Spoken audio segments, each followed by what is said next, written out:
Yap, untuk presentasi,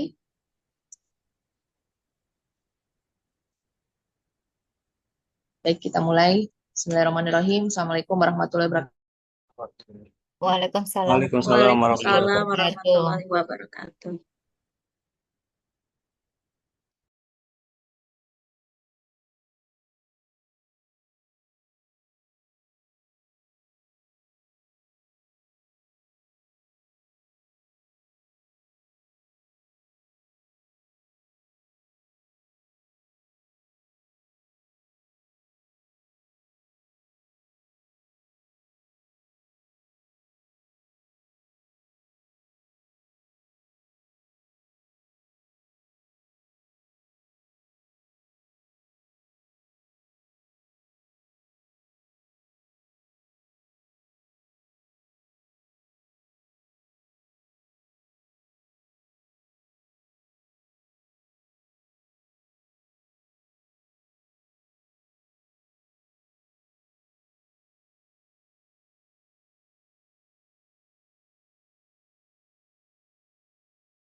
Ya, selamat sore teman-teman semua.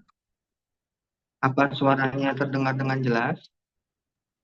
Jelas, ya. Nah, Ya, Jelas. terima kasih. Kami dari kelompok 5 akan menjabarkan presentasi kami tentang studi kasus yang telah diberikan pada minggu kemarin. Untuk kelompok kami itu anggotanya ada, slide pertama Mbak, maaf. Ibunya keluar lagi ya?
Kata ibunya ditunggu sebentar ya, sinyalnya katanya nggak bagus di kantor.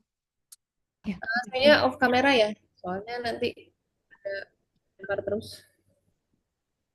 ya baik Bu, makasih Bu. Yuk, silakan. Baik Bu, terima kasih atas waktunya Bu.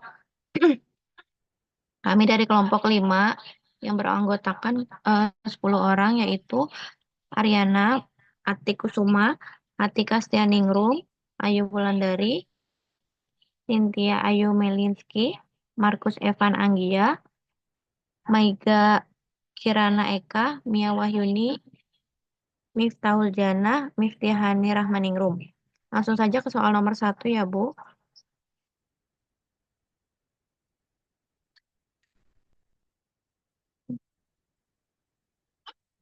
Pertanyaan nomor 1 yaitu, apa saja yang perlu diperhatikan pada tahap praanalitik pemeriksaan di bidang hematologi agar hasil pemeriksaan yang didapatkan akurat? Jauhan, Pi. Untuk mendapatkan hasil pemeriksaan yang dipercaya dan bermutu, setiap tahap kegiatan harus benar dan sesuai dengan standar operasional prosedur atau SOP. Mulai dari persiapan pasien untuk mendapatkan sampel yang representatif, pemberian identitas spesimen, pengambilan dan penampungan spesimen, penanganan spesimen, dan yang terakhir pengiriman spesimen dan pengolahan serta penyimpanan spesimen. Selanjutnya nomor 2 akan dibacakan oleh rekan saya Ariana.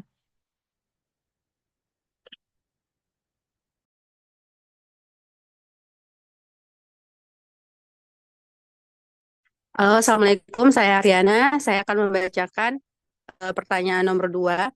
Apa saja faktor-faktor yang dapat menyebabkan kesalahan kerja di bagian praanalitik? Pertama, ada ketetausahaan atau kritikal. Di antaranya adalah penulisan identitas pasien pada formulir atau belangko permintaan pemeriksaan. Sering terjadi penulisan nama yang salah, data yang tidak lengkap, misalnya tidak ada nama pasien, umur, jenis kelamin, atau nomor rekam medis, dan tidak adanya diagnosis atau keterangan klinis. Kadang-kadang tulisan tidak dapat dibaca sehingga mempersulit petugas. Kemudian identifikasi pasien harus dilakukan secara teliti menggunakan 2 identifikasi unik seperti nama dan rekam medis untuk menghindari kesalahan label spesimen.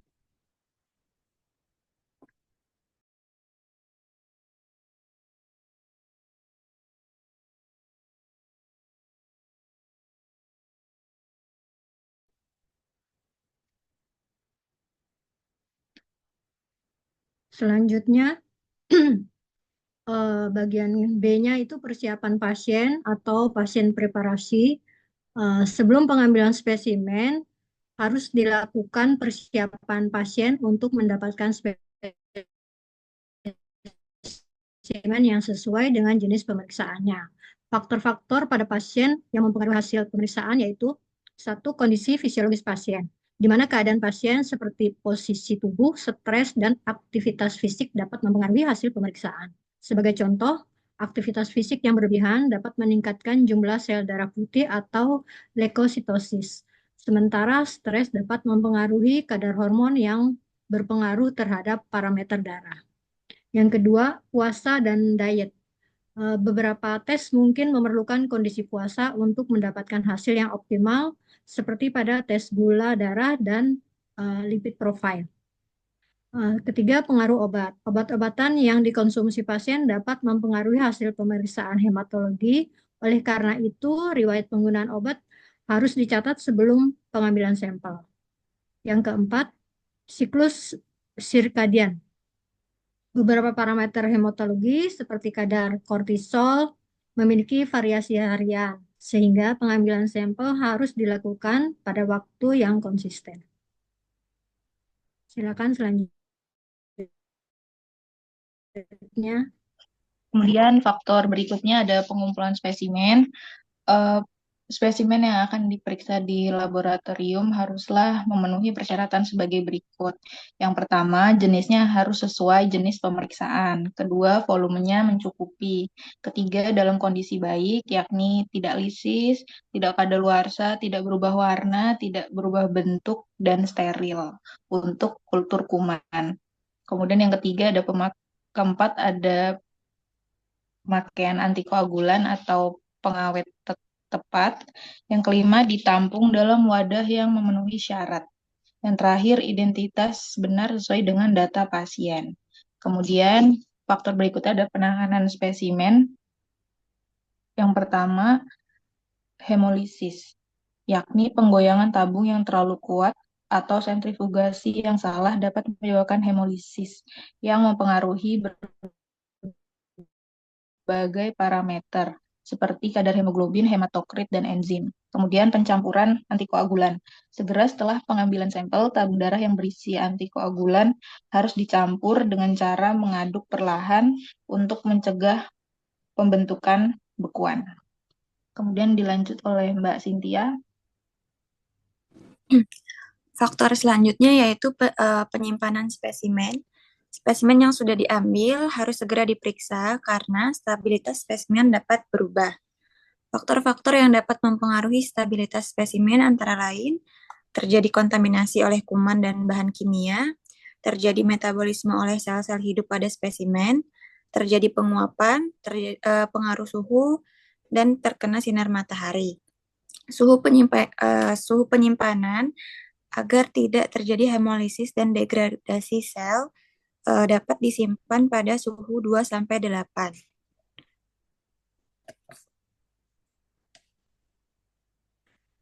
Selanjutnya, boleh dilanjutkan Mbak Maiga. Ya, selanjutnya ada apa saja faktor-faktor yang dapat menyebabkan kesalahan kerja di bagian praanalitik. Yang selanjutnya itu ada pengiriman spesimen. Jadi, spesimen yang akan dikirimkan ke laboratorium lain atau dirujuk sebaiknya dikirim dalam bentuk yang relatif stabil. Beberapa persyaratan pengiriman spesimen yaitu yang pertama, waktu pengiriman jangan melampaui masa stabilitas spesimen. Yang kedua, tidak terkena sinar matahari langsung. Yang ketiga, kemasan harus memenuhi syarat keamanan kerja laboratorium, termasuk pemberian label yang bertuliskan bahan pemeriksaan infeksius atau bahan pemeriksaan berbahaya. Yang keempat, ada suhu pengiriman harus memenuhi syarat. Dan yang terakhir, penggunaan media transport yang tepat untuk pemeriksaan mikrobiologi. Selanjutnya ada pengendalian mutu. Jadi, program pengendalian mutu itu dibagi menjadi dua, yaitu program pengendalian mutu internal. Di sini maksudnya adalah laboratorium harus memiliki program kontrol mutu internal yang baik untuk memastikan konsistensi hasil pemeriksaan. Ini meliputi pemantauan peralatan, reagen, dan proses analisis. Selain itu juga harus dilakukan kalibrasi alat.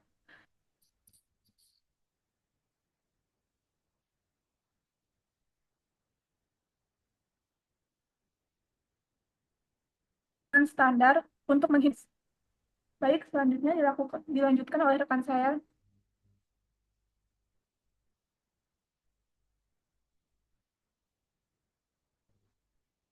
Baik, saya akan melanjutkan dari Mbak Maiga. Apa saja hal yang dapat dilakukan untuk memastikan mutu pemeriksaan pada tahap analitik? Untuk itu kita bisa menguji ketelitian yang disebut juga dengan pemantapan presisi dan dapat dijadikan indikator adanya penyimpangan akibat kesalahan acak atau random error. Kemudian yang kedua, uji ketepatan yang disebut dengan pemantapan akurasi dan dapat digunakan untuk mengenali adanya kesalahan sistemik atau systemic error. Pelaksanaan uji ketelitian atau ketepatan yaitu dengan menguji bahan kontrol yang telah diketahui nilainya atau assayed control SERA. Bila hasil pemeriksaan bahan kontrol terletak dalam rentang nilai kontrol, maka hasil pemeriksaan terhadap spesimen pasien dianggap layak untuk dilaporkan. Selain itu, laboratorium juga wajib melakukan pemeliharaan dan kalibrasi alat baik secara berkala atau sesuai kebutuhan, agar dalam melaksanakan pemeriksaan spesimen pasien tidak mengalami kendala atau gangguan yang berasal dari alat laboratorium. Baik, selanjutnya akan dilanjutkan oleh rekan saya.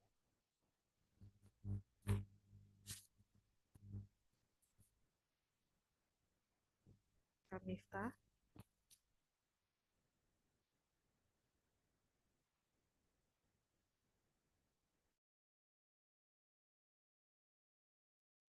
Baik, di sini saya menjelaskan pertanyaan nomor 4. Berdasarkan grafik tersebut, isilah bahan berikut. Jadi di sini ada grafik dan untuk nomor 1 itu di kontrol tanggal 23, 32, dan 35 itu terjadi kesalahan WashGuard multirule 12S. Untuk yang nomor 2, itu kontrol di 25 itu terdapat 13S, penyebab kesalahannya kesalahan acak. Dan untuk nomor 3, itu tanggal 37 sampai 40, itu kesalahan WashGuard multi-rules-nya 41S. Itu merupakan kesalahan sistemik. Selanjutnya akan dijelaskan oleh Kak Miftiani. Baik, untuk selanjutnya di grafik yang kedua, di sini ada di tanggal 32 dan tanggal 35. Itu titik garisnya itu ada di atas 2S, jadi masih peringatan. Kesalahan basket multi rules-nya masih di 1-2S. Untuk di tanggal 28 dan 29 ada kesalahan sistemik di 2-2S.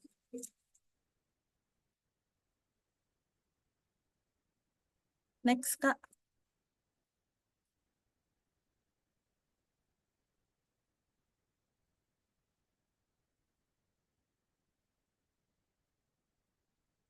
Untuk yang terakhir, di nomor 5, apa saja hal yang dapat dilakukan untuk memastikan mutu pemeriksaan pada tahap pasca analitik? Pemantapan mutu tahap pasca analitik adalah usaha pengendalian dan usaha meminimalisir faktor kesalahan pada data keluaran hasil pemeriksaan. Yang pertama, harus dilakukan cek ulang antara hasil analisis dengan tahap praanalitik dan tahap analitik. Dilihat kelengkapan identitas pasien, nomor batch atau log, parameter pemeriksaan apakah sudah sama dengan yang tertulis pada formulir pemeriksaan. Pada hasil cek kembali, evaluasi, interpretasi serta verifikasikan hasil analisis. Perlukah dilakukan pengulangan atau pengulangan, penulisan catatan atau komentar. Apabila sudah layak dan dapat dipertanggungjawabkan, kedua langkah tersebut sudah dilakukan dan dinyatakan dengan benar, barulah dilakukan proses validasi hasil analisis, hasil dikeluarkan dan dikirimkan ke konsumen. Terima kasih. Sekian presentasi dari kelompok 5. Saya kembalikan ke moderator.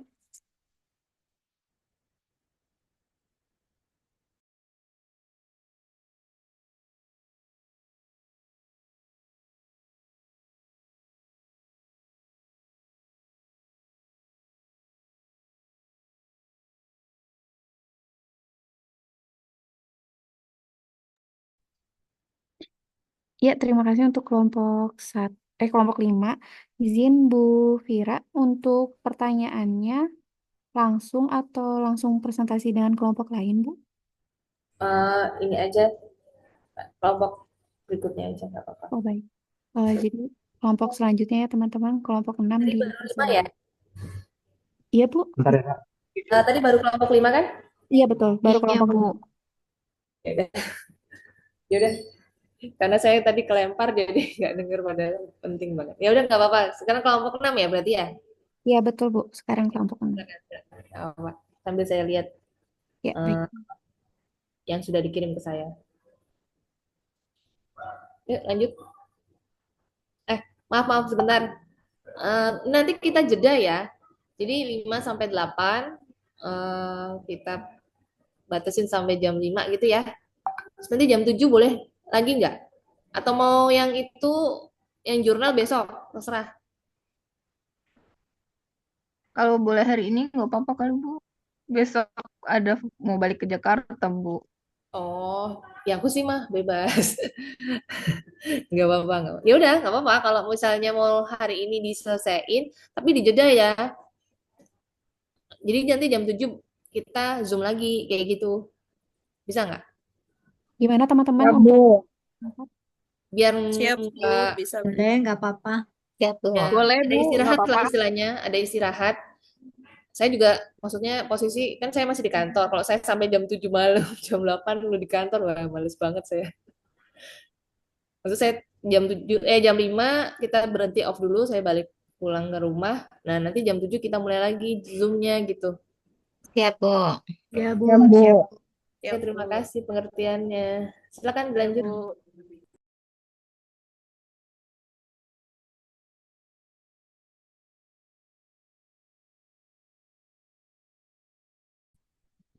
Assalamualaikum, selamat sore Ibu.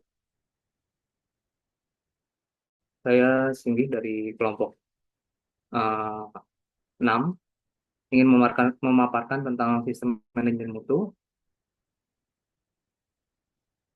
yang disusun oleh rekan-rekan kita Eldisa Yola Resma, Endah Dwi Putri, Eri Intan Lini, Evi Nurrohmah, Federica Ulfiani, Safitri, Siva Ainun, Singgar Kurniawan, Siti Aisyah, Siti Nurjana. Dilanjut dengan Ibu Elisa. Quality control adalah suatu proses atau tahapan di dalam prosedur yang dilakukan untuk mengevaluasi proses pengujian dengan tujuan untuk memastikan bahwa sistem mutu berjalan dengan benar. Quality control merupakan produk metode kuantitatif dan statistik yang digunakan di dalam laboratorium untuk menjamin hasil tes yang reliable. Tujuan dari pemantapan mutu sendiri yaitu untuk mencegah dan pengawasan yang dilaksanakan oleh laboratorium secara terus-menerus agar diperoleh hasil pemeriksaan hematologi yang memenuhi aspek teknis yaitu presisi dan akurasi. Selanjutnya akan dilanjutkan oleh Mbak Eri.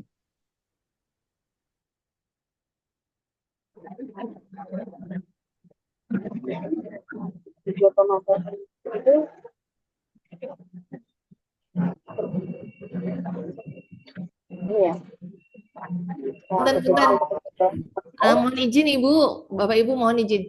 Ini diselang-seling ya? Saya kira itu 5 sampai 8 tuh bahas tentang materi diskusi semua. 1 sampai 4 jurnal semua. Kayak gitu ya? Iya betul Bu, 5 sampai 8. 5 sampai 8. Iya. Itu yang materi diskusi kan ya? Iya betul. Jawab pertanyaan yang 1 sampai 4 gitu kan ya? Iya betul Bu. Oh, baik. Oke, silakan. Baik, Bu.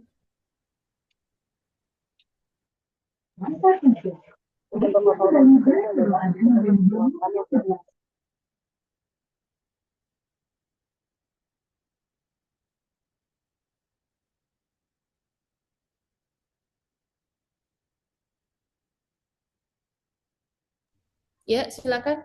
Tunggu. Sistem pembentukan mutu itu apa? Pencegahan dan pengawasan laboratorium perkara hasil hematologi namanya observasi dan akurasi. Next slide. Next slide. Next slide.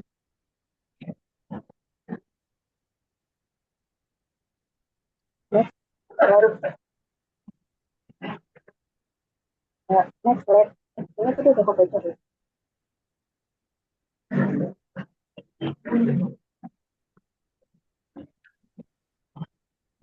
Itu adalah kemampuan memberikan sesuatu yang menanggulang yang tidak bisa kalau berperan yang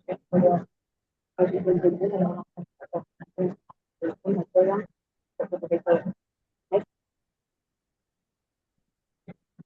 Next slide.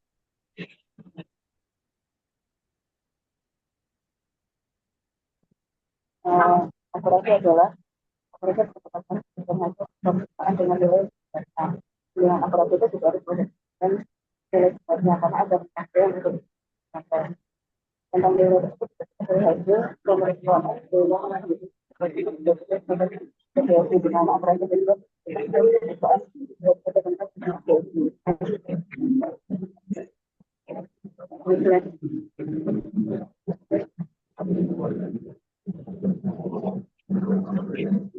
akan memastikan masa depan analisis menjadi oleh rekan saya.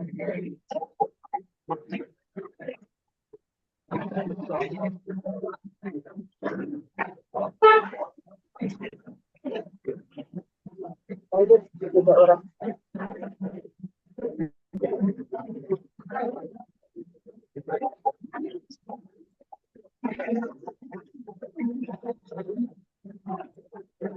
Ya, aku dan baca. Aku next contoh aktif apa ya?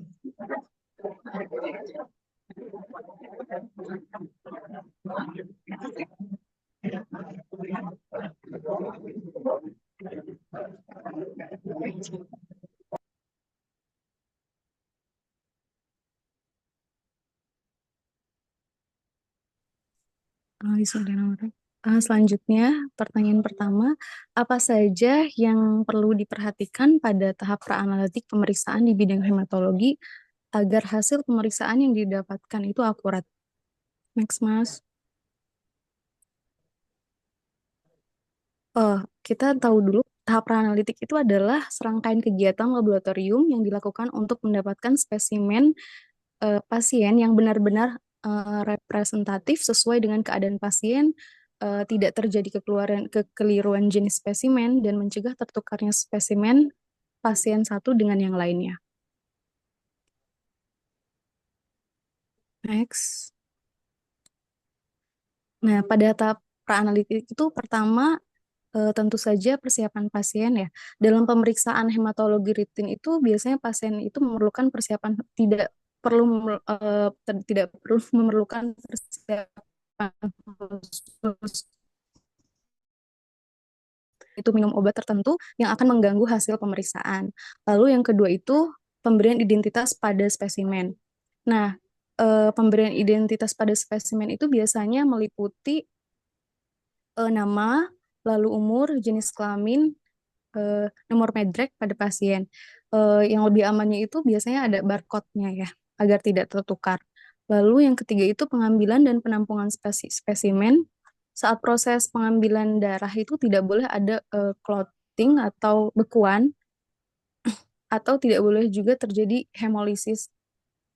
Yang ketiga itu ada penanganan spesimen. Penanganan spesimen sampel darah itu ditampung di dalam tabung perkutaner yang berisikan antikoagulan EDTA yang dihomogenkan secara perlahan dan dihomogenkan secara baik. Nah, lalu ada pengiriman spesimen. Pada pengiriman spesimen itu harus diperhatikan pertama stabilitas dari sampel tersebut. Lalu yang kedua itu tidak terpapar sinar matahari secara langsung dan dimasukkan ke dalam plastik yang bertuliskan bahan atau sampel infeksius.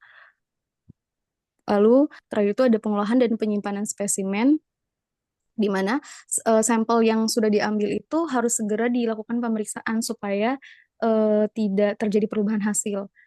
Pada sampel whole blood ETA itu dapat disimpan dalam refrigerator dengan suhu 4-8 derajat Celcius selama 24 jam dan tidak boleh dibekukan.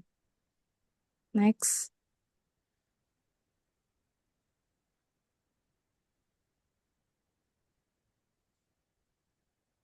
Apa saja faktor yang dapat menyebabkan kesalahan kerja di bagian praanalitik?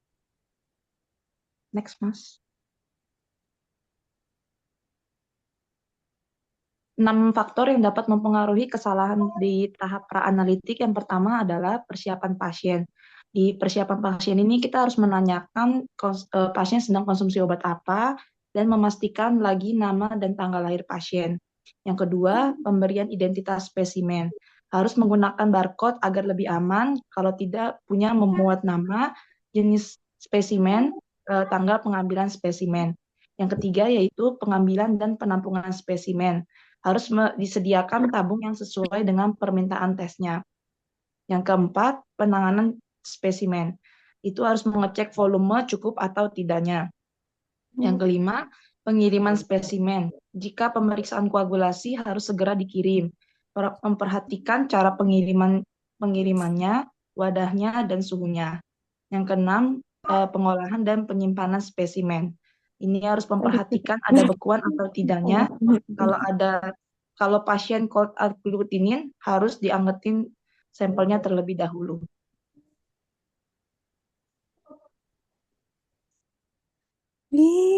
Aku lagi.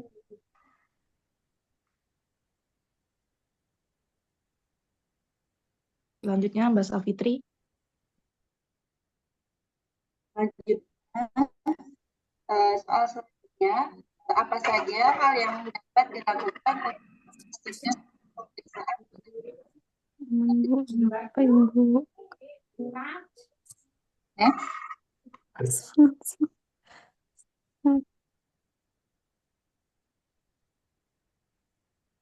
Selanjutnya,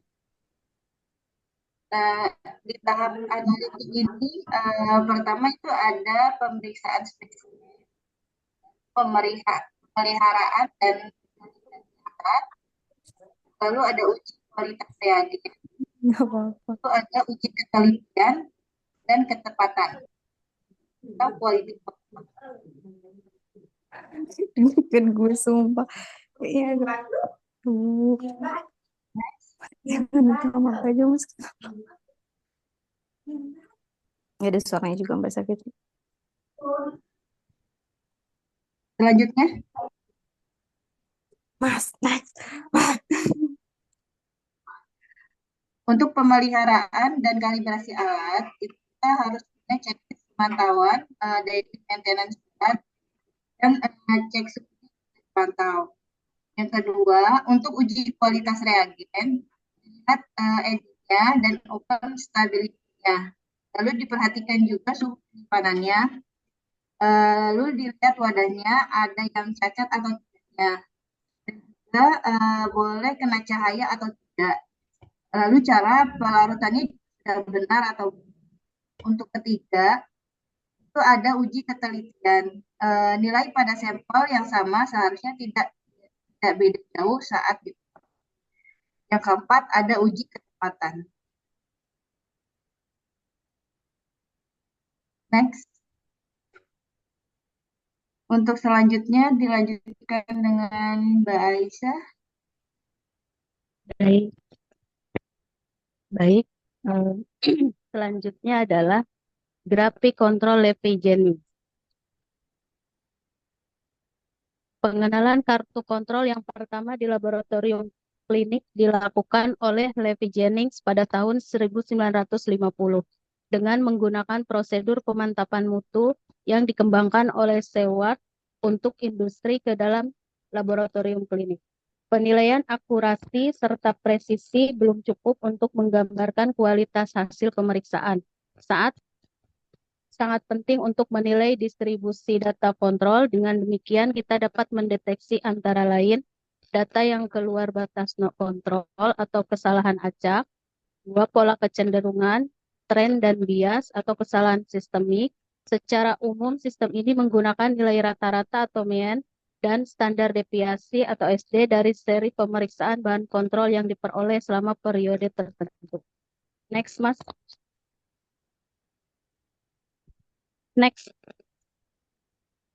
Beberapa hal yang perlu diperhatikan dalam menginterpretasikan grafik Levi Jennings adalah: 1. Bila salah satu hasil berada di luar batas kontrol 2 SD. 2. Bila terdapat kecenderungan peningkatan atau penurunan. 3. Bila terdapat beberapa hasil berada di satu sisi dari nilai rata-rata. 4. Bila 2 atau lebih hasil dari 20 nilai di luar garis 2 SD. 5. Bila ada hasil di luar 3 SD. Selanjutnya dilanjutkan oleh teman saya. Terima kasih. Baik, terima kasih. Selanjutnya saya akan coba memaparkan mengenai grafik Levi Jennings. Berdasarkan grafik tersebut, pada hari ke-25, pada grafik 1, terdeteksi kesalahan Westgard Multirole 13S.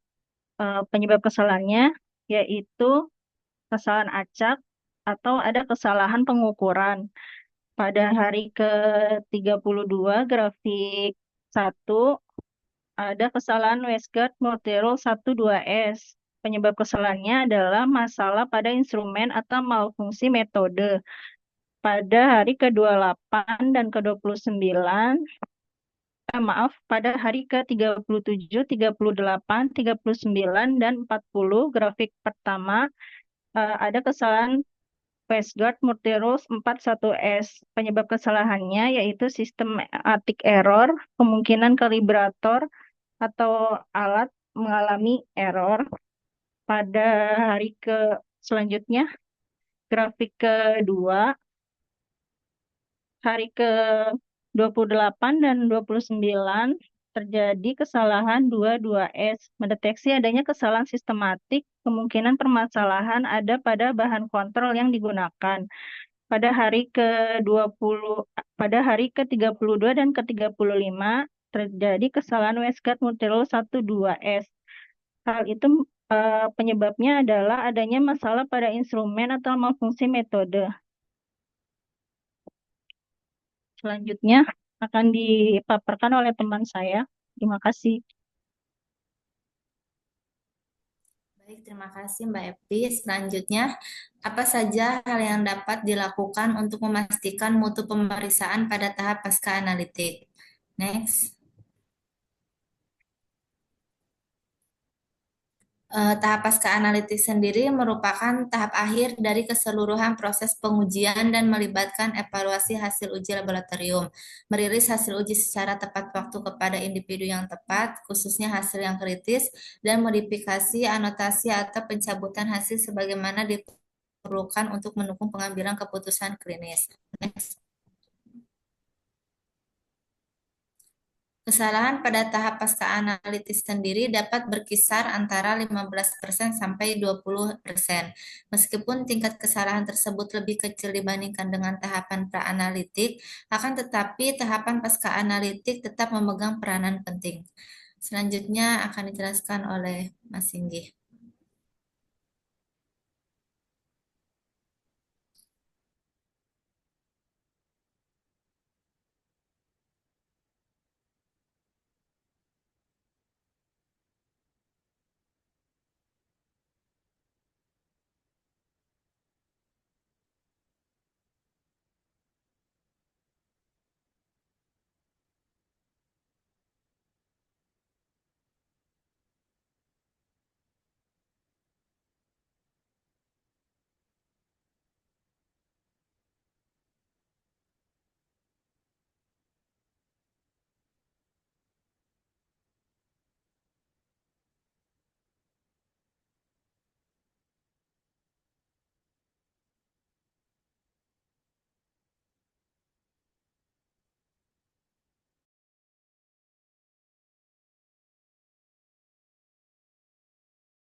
Ya, silakan dilanjutkan kelompok 7 ya.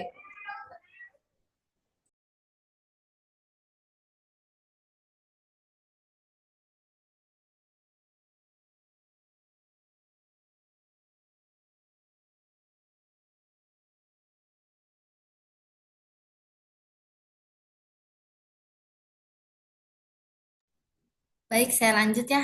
Tadi ada ini.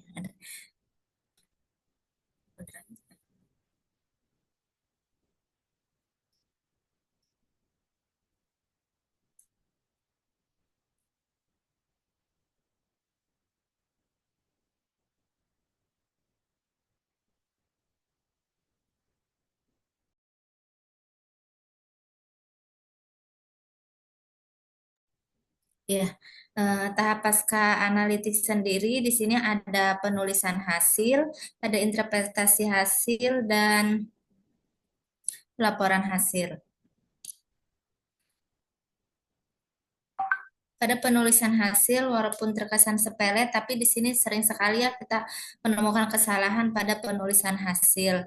Dan itu merupakan salah satu hal yang patut kita waspadai juga. Kemudian interpretasi hasil. Langkah penting ini di mana hasil laboratorium dievaluasi, maka pada saat memverifikasi kita harus benar-benar memperhatikan lagi, dan saat validasi pun kita harus benar-benar sudah cross check hasilnya sudah benar atau enggak untuk dikeluarkan. Sehingga pada pelaporan hasil nanti hasil yang dikeluarkan sudah pasti benar agar menghindari kesalahan pada saat pasca analitik. Baik, terima kasih dari kelompok 6. Mungkin itu saja. yang dapat kita sampaikan. Assalamualaikum warahmatullahi wabarakatuh.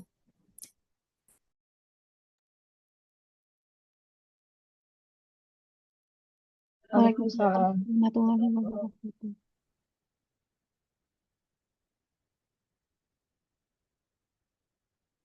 Ya, izin teman-teman untuk kelompok selanjutnya.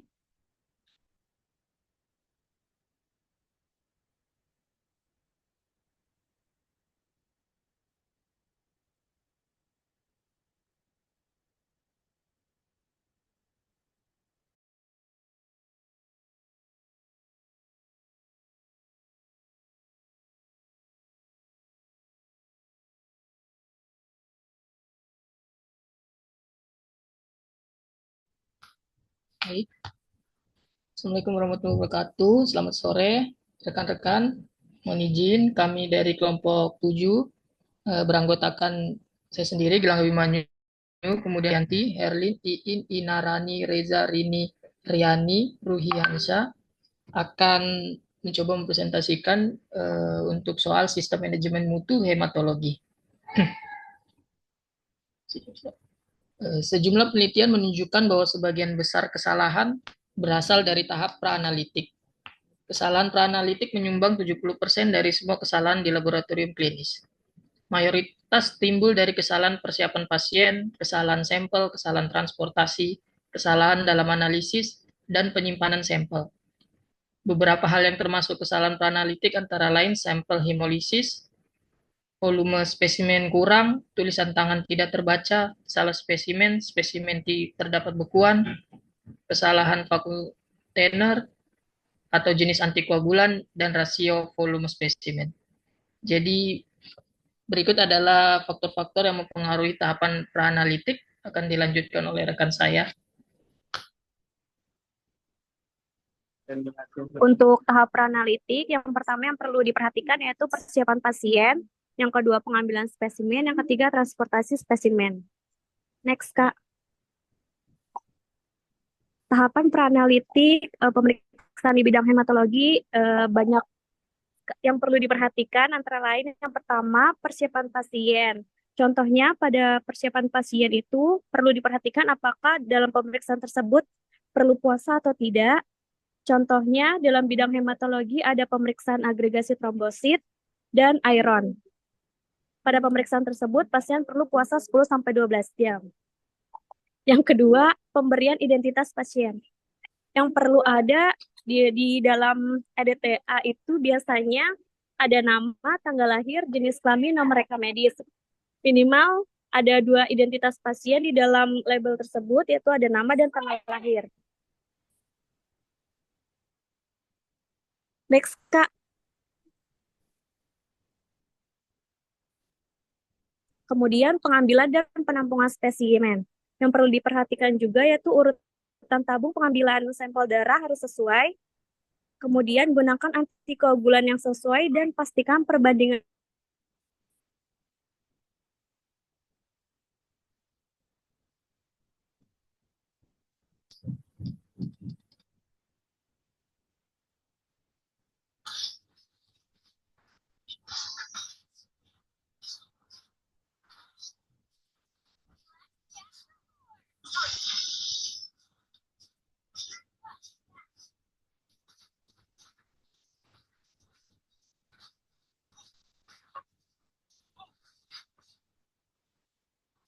darah dengan antikoagulan sesuai.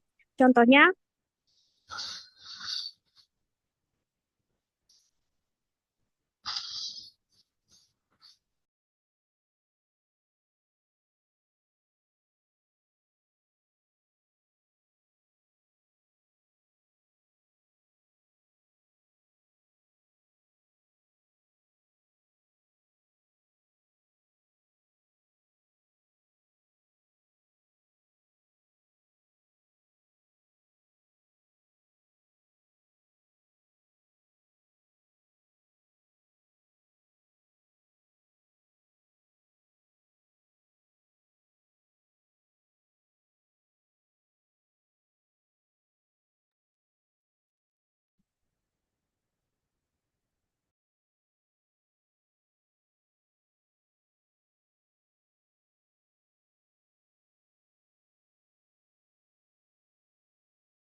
Untuk proses pengambilan dan penampungan spesimen, urutan tabung juga perlu diperhatikan dalam pengambilan sampel darah. Kemudian gunakan antikoagulan yang sesuai dan pastikan perbandingan darah dengan antikoagulan sesuai. Dan homogenisasi sampel. Contohnya pada tabung EDTA diperlukan homogenisasi 8-10 kali. Next, Kak.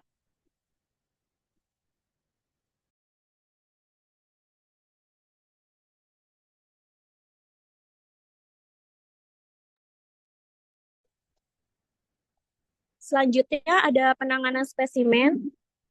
Lakukan pemeriksaan segera. Jika harus ditunda, lakukan proses penyimpanan spesimen dengan benar. Contohnya pada pemeriksaan analisa gas darah. Selanjutnya pengiriman spesimen. Jika pemeriksaan dirujuk, pastikan tutup tabung tertutup dengan rapat dan jaga suhu selama proses rujuk spesimen. Next, Kak. Untuk selanjutnya, faktor-faktor yang dapat menyebabkan kesalahan kerja pada bagian praanalitik hematologi. Yang pertama adalah kesalahan identifikasi atau misidentification error, yaitu kesalahan pemberian label pada sampel. Di antaranya, pelabelan yang tidak benar, kesalahan penulisan, tidak ada label, dan sampel yang tertukar.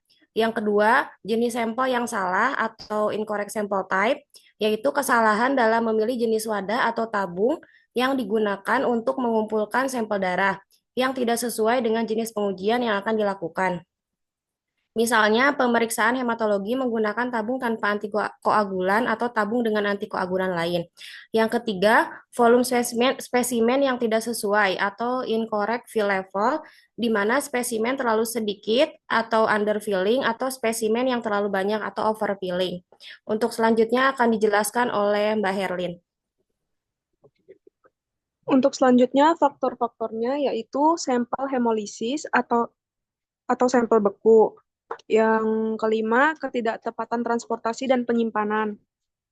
Mengacu pada kondisi di mana sampel darah menjadi tidak layak untuk analisis akibat kesalahan selama proses transportasi atau penyimpanan sebelum pengujian, yaitu waktu transportasi yang terlalu lama, suhu penyimpanan yang tidak tepat, tidak adanya pengaturan kondisi transportasi yang tepat, misalnya terguncang terlalu keras selama transportasi atau ditempatkan dalam posisi yang salah, atau pengiriman tanpa wadah pelindung. Dan yang terakhir, kesalahan dalam penanganan sampel sebelum dikirim, misalnya sampel belum tercampur dengan antikoagulan sehingga terjadi pembekuan. Selanjutnya akan dilanjutkan oleh rekan saya.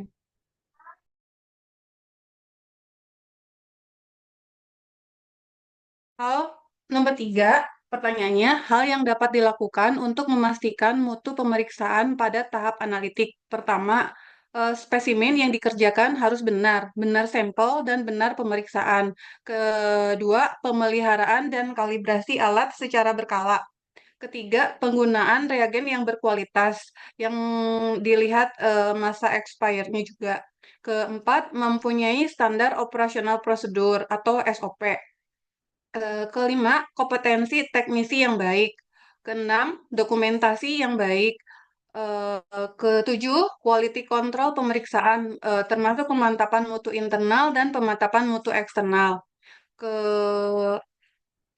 Selanjutnya, ketelitian atau ketepatan pemeriksaan. Baca plagging pada alat.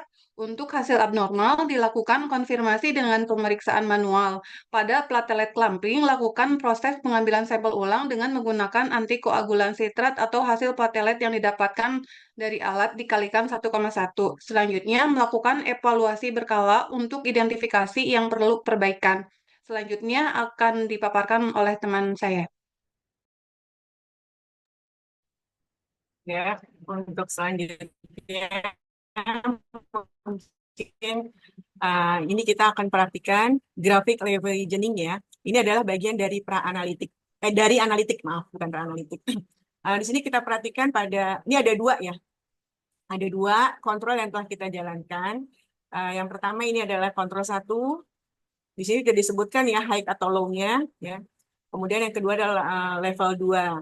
Di level 1 ini kita perhatikan nilai min ya, nilai min di tengahnya ya, nilai min di tengahnya. Kemudian di sini dilihat ada 3 SD ya. Ini 1 SD yang putus-putus, 2 SD yang lurus abu, kemudian 3 SD yang hitam. kita perhatikan itu. Nah, didapat dari QC yang sudah dijalankan pada saat hari ke-23 ini didapatkan nih, ternyata ada satu 2 SD. Dia keluar dari 2 SD kontrolnya. Kemudian hari yang selanjutnya, hari ke-25, ini malah lebih ini ya, lebih ke atas ya. Dia 3 SD. Nah, ini kalau kita perhatikan berarti ada kesalahan acak. Kesalahan acak ya yang terdapat dari 5 hari kita menjalankan kontrol. Nah, ini sebenarnya udah jadi peringatan ya. Udah jadi peringatan untuk kita. Harusnya ini diulang kembali ya. Diulang kembali proses kontrolnya. Nah, tapi selanjutnya ini memang diulang ya untuk hari ke-25, 27, dan selanjutnya ini didapatkan hasil yang bagus nih di antara terdapat di 2 min ya. Di min 1 SD ya, 1 SD, dan dia ke atas dan ke bawahnya adalah baik ya untuk level Jennings-nya. Dan ini kemudian ketemu lagi ketika hari ke-32. 1-2 SD. Ini terdapat kesalahan acak kembali. Dan selanjutnya pada yang ke hari 35 juga, tapi ini di bawah ya, di bawah dari nilai min. Ya, di bawah dari nilai min. Selanjutnya dijalankan pada hari ke-30 berapa ini? 36 ya. 37, 38, 39, 40. Ini sebenarnya masuk dalam 2 SD, tapi ini dinyatakan sebagai satu kesalahan. Kenapa? Karena dia ada di 4 titik pada saat 4 titik yang segaris ya. Ini ada termasuk kesalahan yang sistemik ya. Walaupun masih dalam 2 SD, tapi dia ada pada garis yang sama. Ini sebenarnya juga merupakan suatu kesalahan sistemik. Ya, kesalahan sistemik. Ini kita bisa evaluasi ya. Evaluasi ada apa ya di kontrol kita ini, apa salah pemipetan atau alatnya perlu dikalibrasi kembali gitu ya. Jadi QC ini bisa melihat kerjaan kontrol kita ya, kontrol harian kita bagaimana.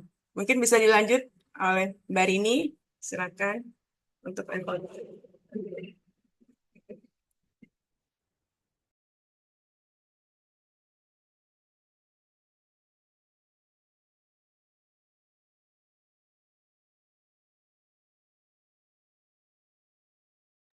Mungkin saya tambahin yang untuk tanggal 35 ini ya. Ini kesalahannya ini tanggal 35 ini kan R4S. R4S itu kan jadi yang level 1-nya itu ada di bawah, yang level 2-nya ada di atas ini di hari yang sama. Jadi makanya kesalahannya disebut R4S. Ini ya, itu merupakan kesalahan acak itu terjadi jika selisih antara nilai QC dalam sekali running itu, contohnya QC level 1 itu kan di bawah 2S nih. Terus yang satu lagi yang level 2-nya dia di atas 2S. Jadi disebut kesalahannya R4S. Selanjutnya soal nomor 5 akan dilanjutkan dengan rekan saya. Tahap pasca analitik merupakan tahap terakhir dari rangkaian proses pengujian di laboratorium.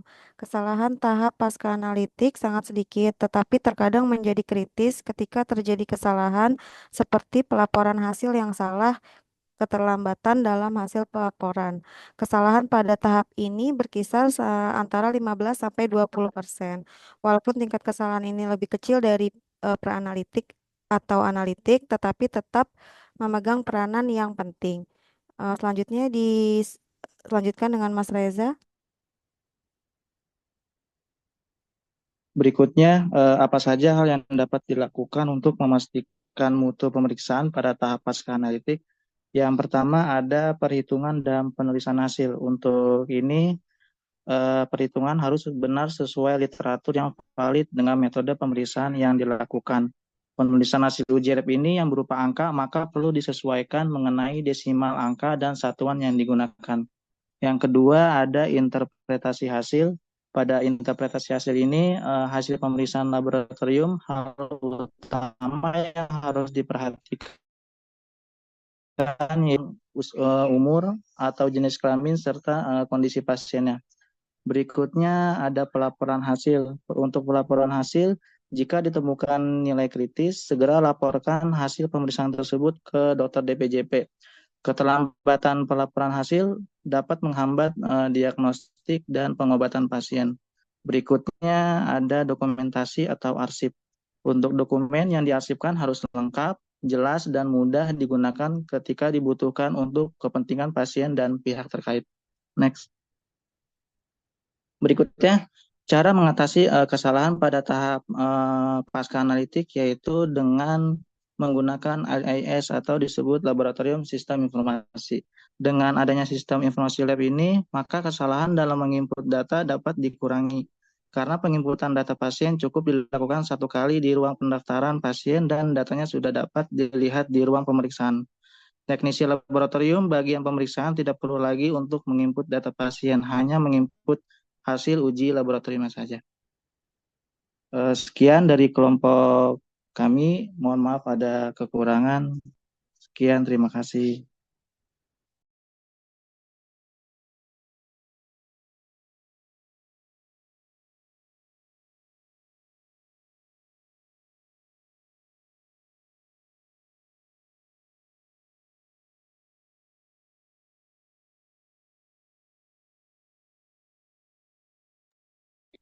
Ya, baik. Terima kasih untuk kelompok 7. Izin Bu Vira untuk selanjutnya lanjut di kelompok 8 ya, Bu.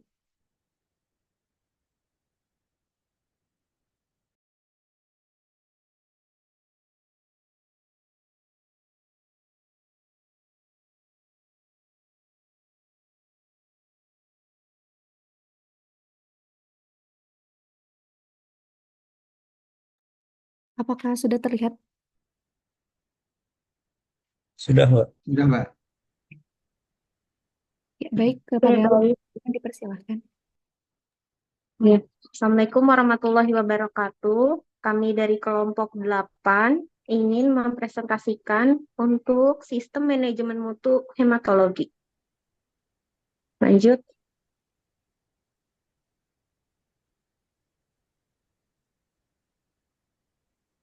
Ya, di sini untuk nama-nama anggota kita ada saya sendiri Elma Latifah, Kak Amanda Kuku, Mas Andi, Kak Andri, Kak Kamila, Kak Mina, Kak Zidan, Kak Mundria, Kak Ninik, dan Kak Sabrina. Lanjut. Oke, di sini untuk latar belakang kita, menurut Peraturan Menteri Kesehatan Nomor 43 Tahun 2013 tentang penyelenggaraan lab klinik perlu diselenggarakan secara bermutu untuk mendukung upaya peningkatan kualitas kesehatan masyarakat.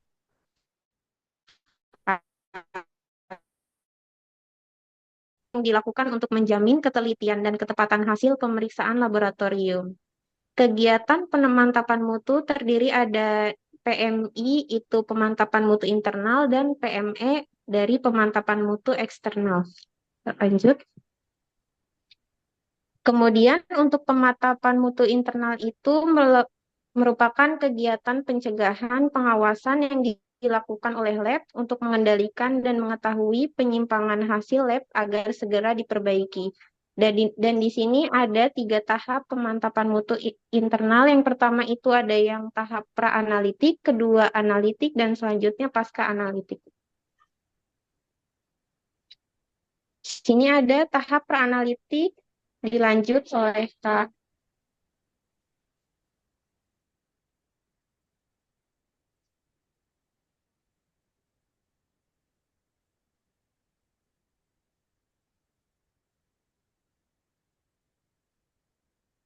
Mbak Amanda?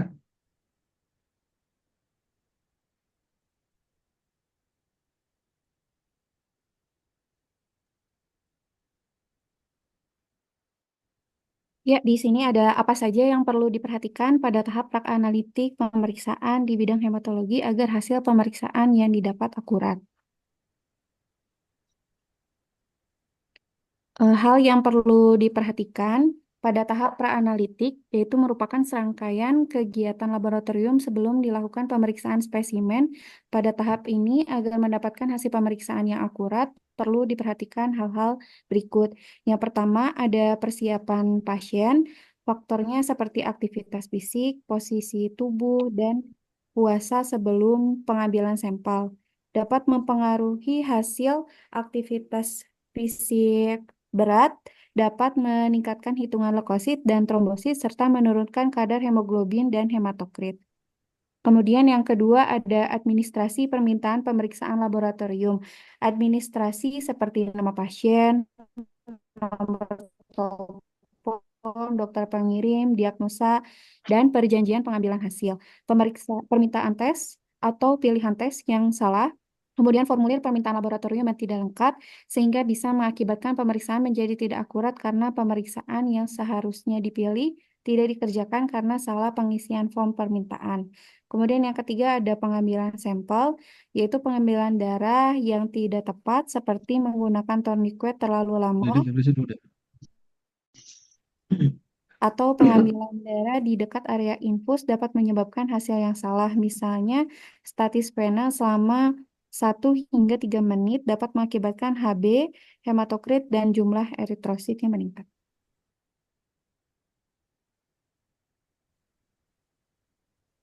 Selanjutnya akan dilanjutkan oleh rekan saya. Baik, terima kasih Wina. Analitik yang keempat yaitu kualitas dan penanganan sampel.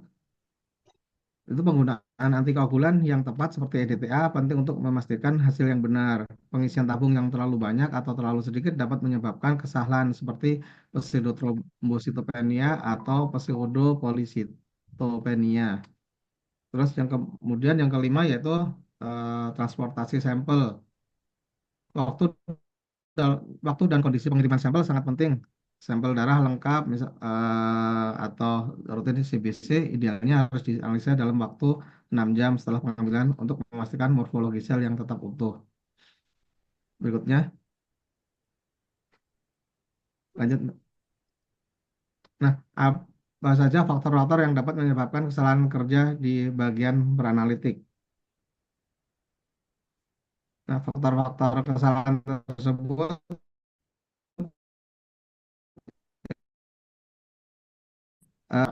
kesalahan berikut adalah faktor-faktor yang dapat menyebabkan kesalahan pada tahap peranalitik.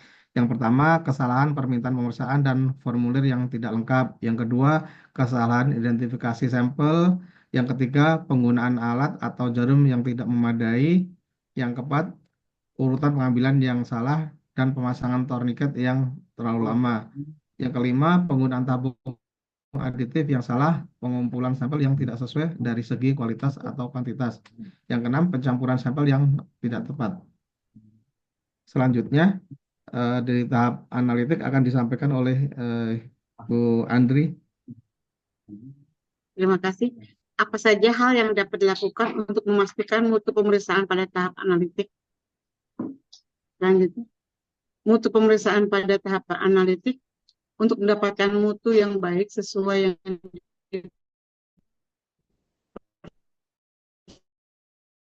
karena uji ketelitian tersebut disebut sebagai tahapan presisi dan dapat dijadikan indikator adanya penyimpangan akibat kesalahan acak atau random error.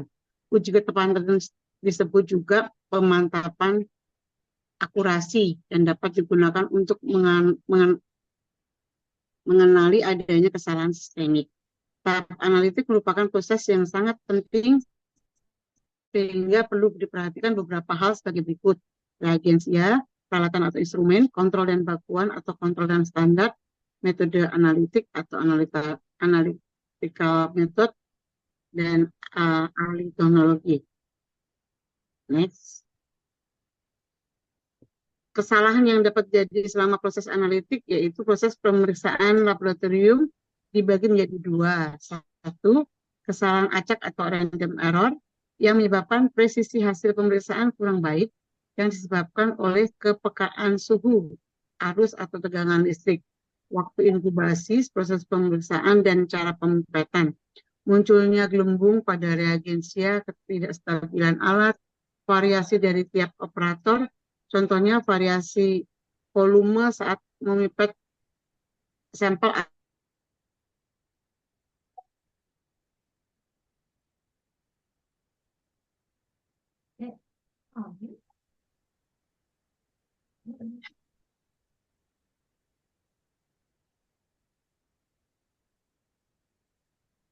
Oke, next. Maaf, saya lanjutkan kembali. Mbak Kamalinya ada? Ya, selanjutnya untuk kesalahan yang dapat terjadi selama proses analitik, yaitu ada kesalahan sistemik yang menyebabkan akurasi hasil pemeriksaan kurang baik. Penyebab terjadinya adalah metode pemeriksaan yang dipakai, pipet sudah tidak akurat, reagensia rusak atau salah dalam melarutkannya. Panjang gelombang yang tidak tepat, reagen yang akan expired, turunnya kualitas bahan kontrol, turunnya kualitas kalibrator, perubahan lot reagen, kalibrasi yang tidak akurat, serta menurunnya fungsi sumber sinar atau lampu alat dan filternya. Untuk mutu pemeriksaan praanalitik itu ada uji ketelitian dan ketepatan. Untuk A itu presisi itu menunjukkan seberapa dekat suatu hasil bila dilakukan berulang dengan sampel yang sama. Presisi sering dinyatakan sebagai impresisi CP%, semakin kecil nilai CP%, semakin teliti sistem atau metode tersebut, dan sebaliknya. Untuk yang B itu ada akurasi atau ketepatan. Akurasi dipakai untuk menilai ADAS. Nilai akurasi menunjukkan kedekatan hasil terhadap nilai sebenarnya yang telah ditentukan oleh metode standar. Untuk selanjutnya akan dijelaskan oleh Mbak Mina.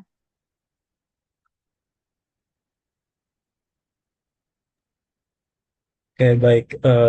Berikut adalah mutu pemeriksaan pada tahap analitik.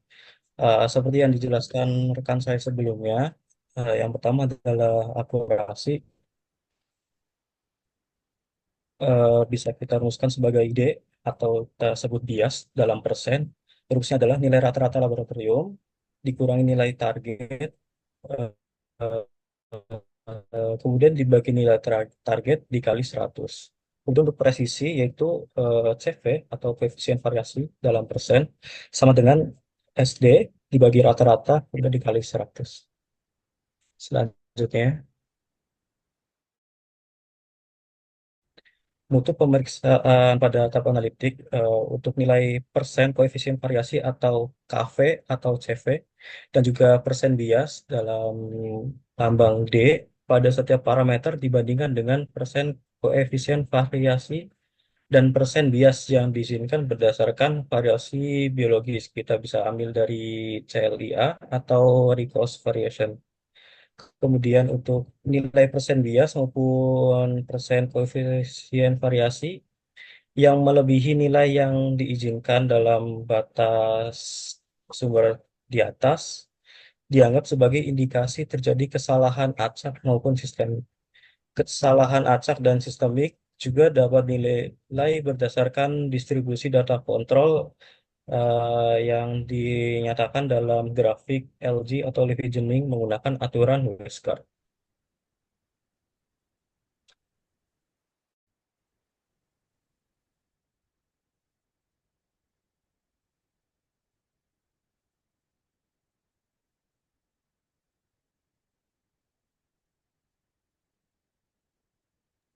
Bu Mundria, izin. Ya, selanjutnya perhatikan grafik Lafayette yang ada di bawah ini. Berdasarkan grafik tersebut, istilah tabel yang ada di bawah ini. Yang pertama, next.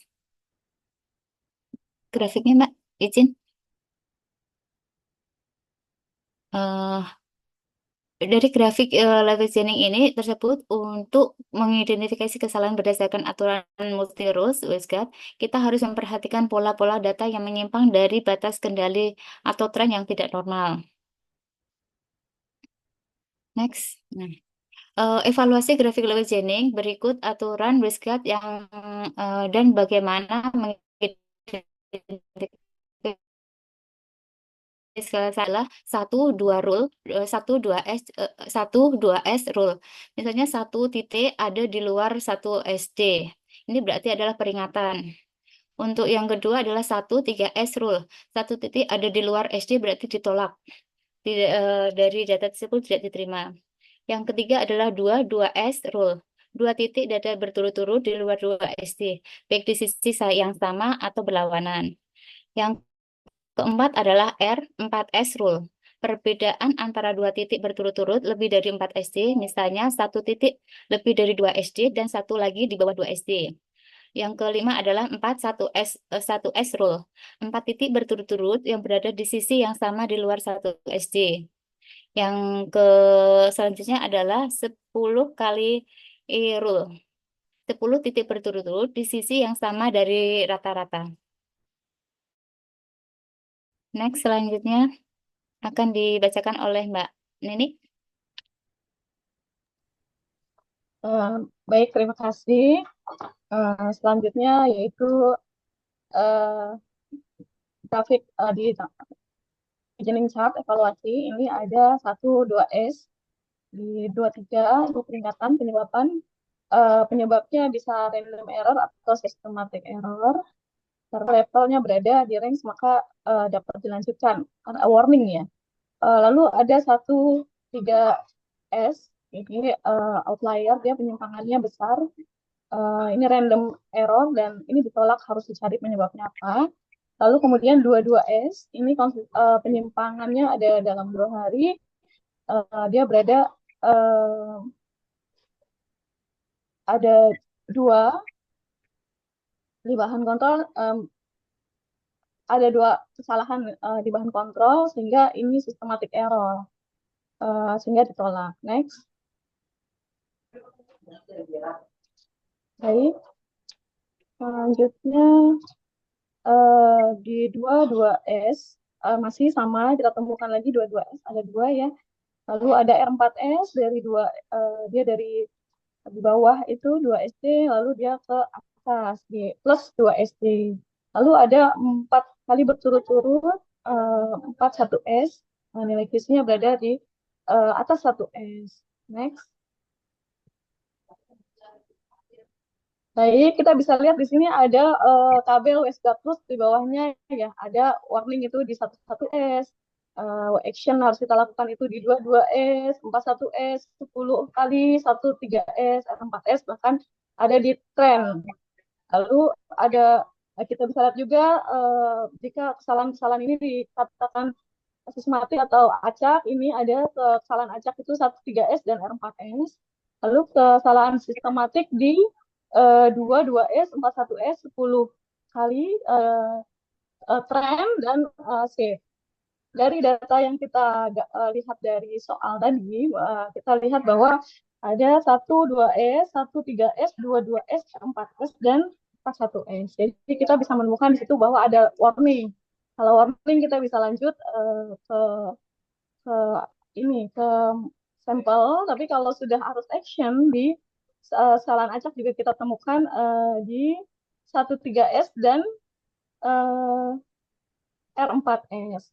Kalau acak ini kan kita bisa lihat dari segera melakukan pengecekan kembali sampelnya bagaimana, ketegangannya bagaimana, personilnya bagaimana. Kita ulangi sekali lagi, kalau masuk kita lanjutkan.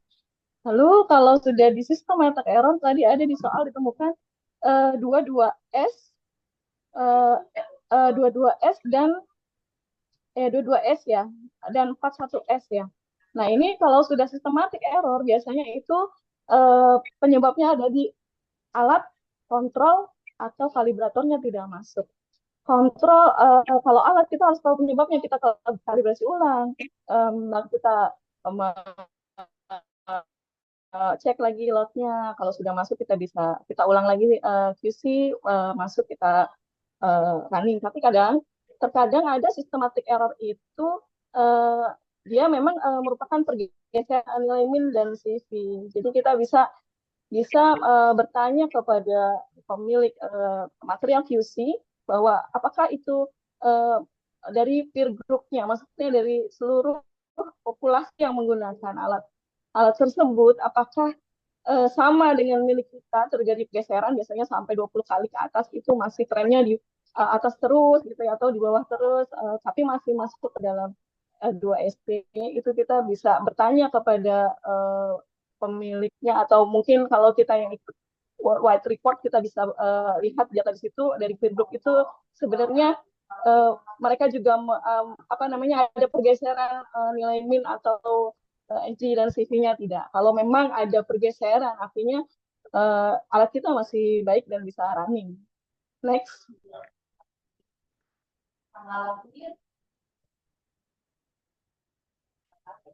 Berikutnya menjawab pertanyaan apa sih yang bisa kita lakukan, apa sih yang harus diperhatikan pada tahap pasca analytics. Next. Next. Untuk selanjutnya, silakan Mbak Nur Sabrina ya. Ya betul. Ya, oke. Selanjutnya ada apa saja hal yang dapat dilakukan untuk memastikan mutu pemeriksaan pada tahap pasca analitik?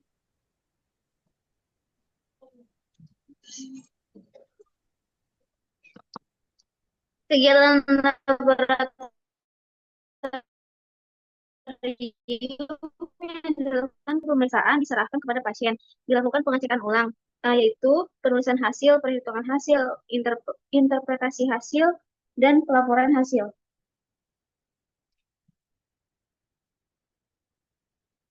Next. Selanjutnya ada hal-hal yang perlu diperhatikan. Yang pertama, kesesuaian antara pencatatan dan pelaporan, lalu penulisan angka dan satuan yang digunakan seperti pelaporan hasil menggunakan desimal atau tidak, lalu pencantuman nilai normal dengan memperhatikan kondisi tertentu seperti sesuai dengan usianya atau jenis kelaminnya, lalu pencantuman keterangan penting seperti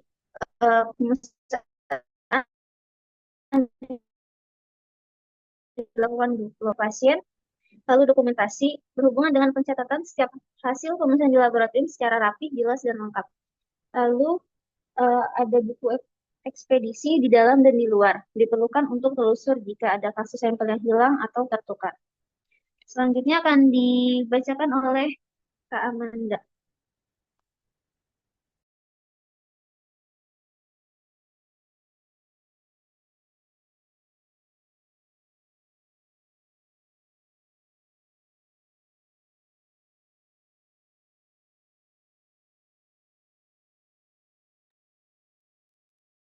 Mbak Amanda, monitor atau masih ada itu gangguan ya? Tadi soalnya ada gangguan.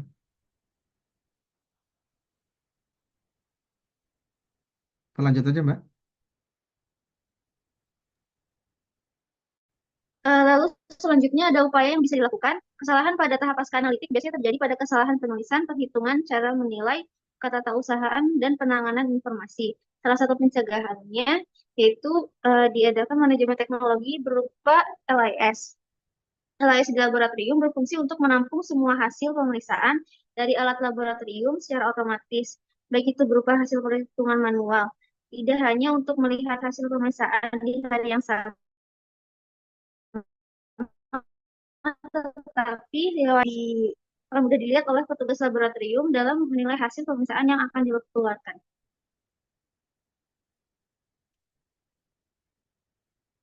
Selanjutnya, ya, sekian presentasi dari kelompok 8. Terima kasih. Terima kasih, Mbak.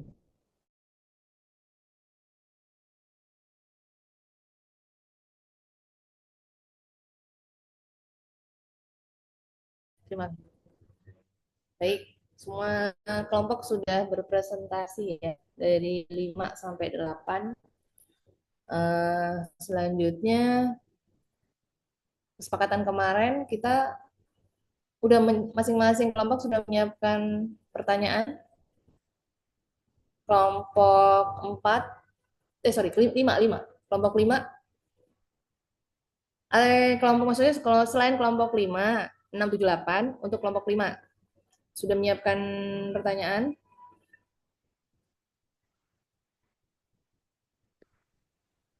Sudah, Bu. Ya, silakan. Ini untuk kelompok 5 ya, berarti yang bertanya di luar kelompok 5. Silakan.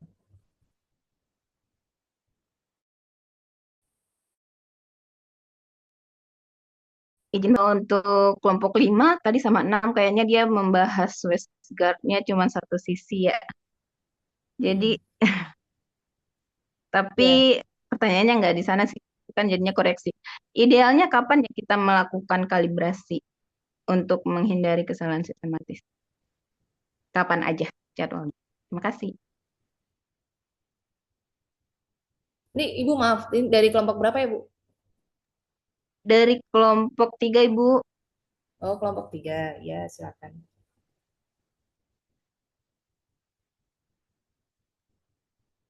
Silakan kelompok 5. Kelompok 5 itu ada Aryana. Ini laki apa perempuan? Cewek ya?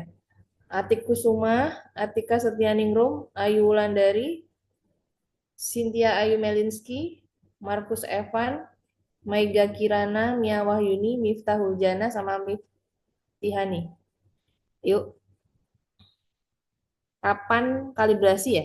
Kapan kalibrasi ketika ada kesalahan sistemik gitu kan? Ibu Ismi.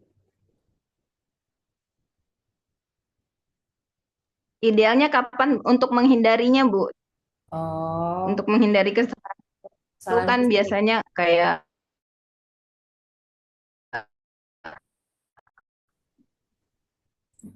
Itu.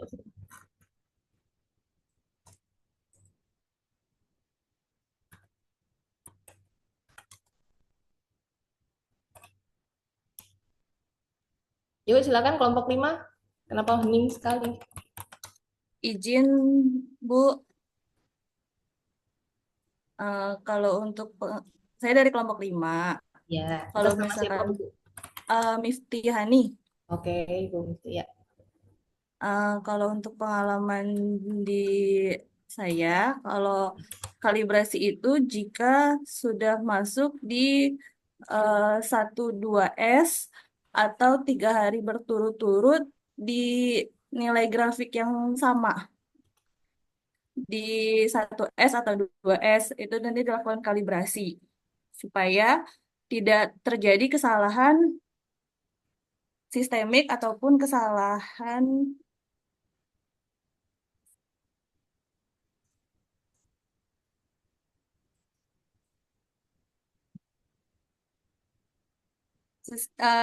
supaya tidak terjadi kesalahan sistemik ataupun kesalahan acak.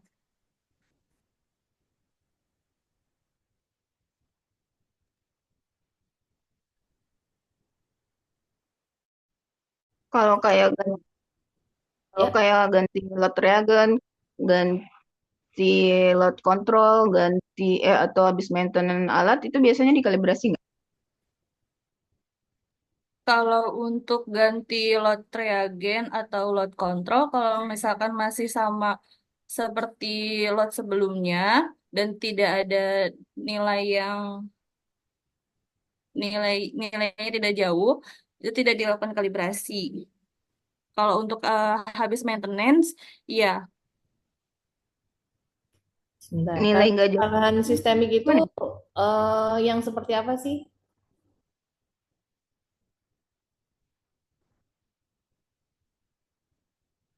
Contoh kesalahan sistemik. Kesalahan sistemik itu yang 4 4 hari berturut-turut ya, Bu. 1S ya? Ya, di 1S. Terus ketika ada kondisi data 41S itu tadi kan temennya kapan apa yang harus dilakukan? Apakah dengan kalibrasi atau apa ya? Yang perlu diperhatikan kira-kira supaya menghindari terjadi kesalahan sistemik itu. Kalau nggak salah pertanyaannya kayak gitu kan ya? Iya, Bu, tapi tadi emang lebih ke kalibrasinya. Oke.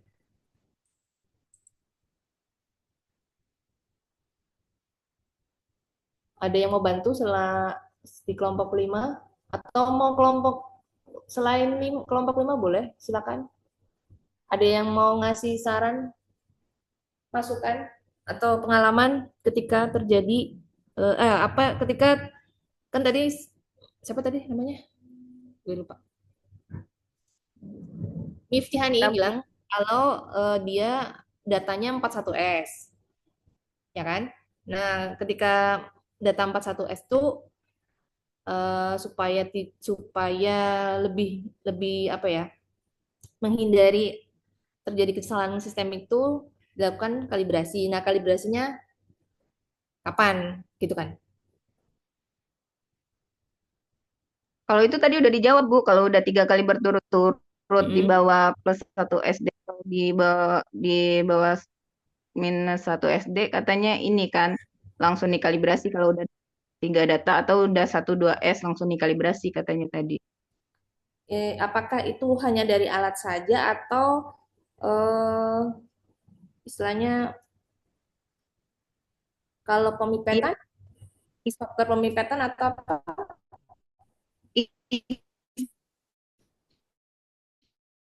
Ini bantu jawab saya dengan Menteri A. Ya, silakan. Biasanya itu sebab kalau 4 hari berturut-turut ada itu kesalahan sistemik. Kesalahan sistemik itu bisa disebabkan dari faktor alat atau dalam keadaan kontrol. Ya, betul. Kalau kalau kali untuk alat human itu tuh alat hematologi itu tuh kalau di kami jarang dikalibrasi kecuali ada maintenance besar. Ya.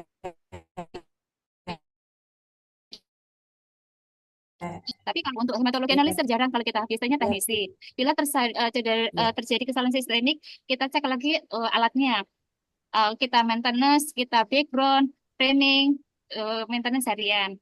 Terus kita coba masuk lagi. Kalau nggak masuk, siapa tahu dengan keadaan kontrolnya. Karena udah lama dibuka atau biasanya deket yang tutupnya itu tuh ada kering, Bu. Biasanya kalau hematologi. Mungkin karena kesalahan sistemik bisa dari kontrol atau alatnya. Demikian Ibu, terima kasih. Ya, terima kasih. Betul Mbak Mundriah, mungkin tambah masukan Bu Fira Ya, yang silakan Pak Andi. pernah saya lakukan ya. Biasanya benar kata Mbak Mundriah itu alat hematologi itu kayaknya nggak ada kalibratornya deh. Iya Ya, benar kalau Mbak Mundriah. kalibrator biasanya maintenance ya. Kalau di kami, kalau kalibrator itu untuk yang hematologi analyzer itu hematologi itu setahun sekali Bapak izin. Kalau Iya. mungkin kalau ada akreditasi, kecuali di kimia. Kalau kimia itu kalau Iya kontrol ada itu kalibrasi. kita kalibrasi. Kalau kalau hematologi itu biasanya ya emang Teknisi. kesalahannya ada kayak gitu, yang sistemik itu homogenisasi apa namanya kontrolnya dan kurang. Mungkin bisa apa dibolak-balik kayak gini, terus atau mungkin di apa diputer-puter gini ya. Nah, biasanya kendalanya yang di dekat tutupnya itu kering, Bapak. Ya Ya, betul. gitu Nah, biasanya kalau udah 2 minggu kan betul. kering lah. Itu Mm-mm, menyebabkan mungkin kesalahan sistemik bisa dari situ. gitu. Betul.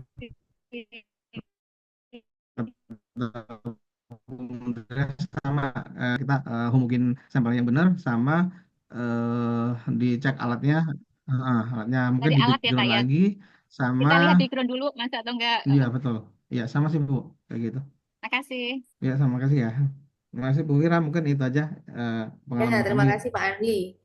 Mohon izin, kalau begitu hasilnya dikeluarin nggak pada saat itu? Tidak, Ibu. Kita ulang lagi kalau sudah nggak masuk, kita ganti kontrol yang baru, Ibu izin. Kemungkinan kalau kontrol udah lama, kalau kita kalau di alat kita background bagus, masuk misalnya terbusit kurang dari 10, backgroundnya bagus ya Bu. Terusan kontrol tetap nggak masuk, kita ganti kontrol yang baru izin Ibu. Ya. Terima kasih. Ya. Ada sanggahan yang lain atau sama? Ya Bu izin Bu nambahin Ya. selain itu juga ya kebetulan saya juga pakainya seperti hampir sama ya pakainya Sysmex yang diomongin sama Pak Andi. Kemudian Bu Mundra juga benar yang tutupnya itu ada bekas kan itu kan ditusuk ya. Kalau emang ditutupnya udah kayak ada bekasnya itu, kalau saya pakainya ini dibuka, jadi modenya Ulir ya cap Pak, open gitu. diulir ya. Selain itu juga harus, iya, tutupnya kalau saya Oh. dibuka karena sesuai Ya, terus. panduannya gitu. Jadi yang tutup bekasnya itu kan nggak ditusuk berulang, itu kan ada bekas-bekas yang mengering gitu. Terus selain itu juga dilihat juga kondisi reagennya ya, apakah reagennya itu memang Ide. eh, expired atau enggak gitu. Kalaupun memang kita SOP-nya udah bener, ternyata reagennya expired juga sama aja. Ya, Izin Bu makasih. Vira. Oke, baik. Ada udah ya? Maksudnya pertanyaan yang tadi dari aku Udah panggilnya Bu, apa cuma Ibu karena ini? eh, karena memang tadi di soal yang didiskusikan itu kan di levigeningnya glukos ya, makanya tadi nanyainnya masalah kalibrasinya ke kimia memang. Oh iya iya iya iya iya. Sorry. Ya karena saya mau juga Kalau merhatiin. Itu tadi kan sisi kiri itu kita lihat angka ya. Angkanya itu kan 90 100 terus yang bawah grafik yang bawah 200 sekian. Kan kalau bisa asumsinya itu nggak harus kimia loh. Bisa juga kan apa itu namanya? Trombosit, Hasil trombosit kan bisa juga. Iya, hasil trombosit kan juga bisa ya. Jadi memang kita fokusnya hari ini adalah SMM-nya hematologi. Jadi jangan apa dengan kimia klinik ya. Karena alat otomatiknya kimia klinik. Padahal di hematologi juga ada. Oke, nggak apa-apa. ya udah Bu. Ya, terima kasih Mbak Ismitra. Aku panggil Mbak ya, masih muda ini. Selanjutnya, iya. Silakan ada pertanyaan lagi dari kelompok untuk kelompok 6. 5 tadi sudah ya. Kelompok 6 Ayo untuk pertanyaan kelompok 6. Ini tadi sudah saya catat nama-namanya yang memberikan masukan biar semangat. Dan gede banget. Ayo ada pertanyaan buat kelompok 6 dari presentasinya kira-kira apa yang perlu dikritisi dari presentasi kelompok 6. 4 kelompok kan membahas hal yang sama ya. Ini kalau saya perhatikan kan masing-masing cara membahas untuk yang grafik levigeningnya kurang lebih hampir mirip sih. Silakan, ada pertanyaan untuk kelompok 6?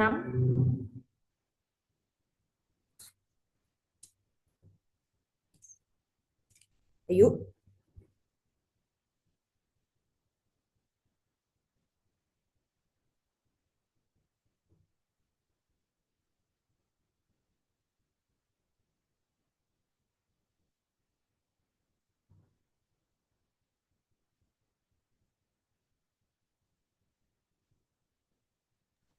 Halo Bu, selamat sore, izin bertanya. Ya, silakan. Liantika Puji. Ini masih muda ya, Mbak aja ya? Iya Bu, adik Bu kalau Bu. Kenapa? Adik Bu, jangan Mbak. Ya, maksudnya dari kelompok berapa? Saya dari kelompok 1 Bu. Oke, silakan. Pertanyaan untuk kelompok 6. Tadi kan dari kelompok 5 sebelumnya sudah dibahas mengenai kesalahan sistemik ya Bu, karena kan tadi yang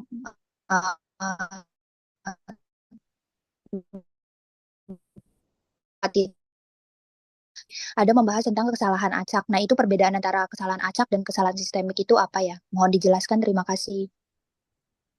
Yuk, silakan kelompok 6. Apa ini kelompok 6? Ada Eldisa, ada Endah Dwi, ada Eri Intan, ada Evi Nurrohma, ada Frederika, ada Safitri, ada Siva, ada Cindy, ada Siti Aisyah, ada Siti Nurjana. Saya akan menjawab Eri dari kelompok 6. Ini sepengetahuan saya ya, karena saya bukan di bidang hematologi sih sebenarnya. Sistem itu biasanya cirinya itu di satu sisi. Misalnya Gimana? Sistemik itu biasanya kayak di salah satu sisi. Misalkan mainnya kan di tengah-tengah tuh. Nah, Biasanya kalau sistemik itu tek tek tek tek tek di atas min misalnya tek tek tek tek, misalnya habis kalibrasi nih tek tek tek jeglek ke bawah tek tek tek tek. Jadi kayak bentuk huruf Z gitu loh. Jadi bisa beda atau enggak modelnya kayak apa tren naik ke atas tek tek tek tek, kayak naik tangga tangga ke atas atau tangga ke bawah itu biasanya sistemik. Jadi kayak punya bentuknya itu bisa ketara gitu loh. Tapi kalau random acak itu kayak cuma satu titik aja jengat tiba-tiba kok ada satu keluar ap- kayak sendiri beda sendiri. Tapi nanti kalau diulang dengan cara yang sama itu masuk. Jadi nggak tahu kenapa ya acak aja gitu loh. Nah itu sepengetahuan saya sih. Oke, Bu F. Bu siapa namanya? Bu Evi ya? Eri ya? Bu Eri. Iya, Bu Eri Inta. Saya penasaran tek tek tek tek gitu. Itu kayak Bu. sebenarnya kayak garis lurus ya, kayak yang atasnya itu tiba-tiba turun Ya, kan, terus tiba-tiba ya. lurus lagi gitu loh kayak gitu.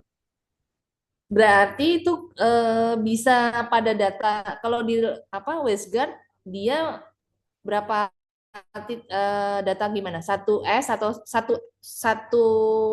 2S atau 3S atau 2S? Yang sistemik sama acak. Contohnya Kalau kalau sama acak, Heeh. kalau acak itu biasanya udah gandengan lurus tiba-tiba ada satu nyempil di atas kayak atau di bawah gitu biasanya kayak acak aja, dan itu ngelewatin batas biasanya entah di atas apa 2S atau 3S gitu. Tapi nanti kalau diulang lagi dengan kontrol yang sama nih kadang masuk biasanya. Jadi mungkin entah jeglekan listrik atau apa nggak tahu lah. Itu namanya juga acak. Ya. Baik, yang kelompok lain bagaimana? Ada yang perlu disanggah pendapatnya Bu Eri Inta? Izin boleh menambahkan Ibu, izin. Boleh, silakan Bu. Itu untuk kesalahan acak atau random itu biasanya disebabkan oleh arus tegangan listrik. Biasanya mempengaruhi itu acak atau random ya Bu. Terus kan saat kita mengisep, kalau hematologi kan diisep, mungkin ada gelembung. Itu jadi bisa kesalahan acak, menyebabkan kesalahan acak. Terus Pada waktu sedot ya, pada waktu ya, nyedot itu ya kemungkinan. biasanya tuh kalau kesalahan acak itu bisa jadi tegangan listrik, salah pemipetan, atau ada gelembung saat kita ngisep. Mungkin belum sampai mentok, itu udah diangkat aja gitu. Itu yang kesalahan acak. Sedangkan kesalahan sistemik seperti yang dijelaskan tadi dalam kelompok 8 udah dibahas. Kesalahan sistemik itu biasanya disebabkan oleh alat sendiri. Terus kesalahan alat, terusan keadaan kontrol Ibu izin. Yang membedakan antara mungkin yang ditanyakan kan apa bedanya kesalahan acak dan kesalahan random. Kalau kesalahan acak tadi bisa disebabkan oleh arus listrik, ada gelembung, terusan salah pemepetan. Sedangkan kesalahan sistemik itu dari alatnya dan bahan kontrolnya Ibu Jin. Sekian, Izin bisa ini ditambahkan yang menambahkan lain? Ibu. Mungkin Ya, untuk dari saya Mina dari kelompok 8. Untuk yang kesalahan acak itu biasanya lebih ke presisinya jadinya kurang baik. Jadi kalau presisi itu biasanya kan nilainya harusnya berdekatan. Tapi kalau bisa di kesalahan acak dia nilainya jadi jauh-jauh gitu. Tapi kalau Mencar ya? misalnya untuk di kesalahan sistemik itu biasanya akurasinya yang kurang baik. Jadi biasanya nilai yang didapat itu jauh dari nilai target yang diharuskan. Misalnya nilai target kontrolnya sekian, yang kita dapatkan itu bisa di 1 SD. Semuanya tuh datanya ngumpul di atas atau semua datanya tuh ngumpul di minus 1 SD kayak gitu sih, Bu.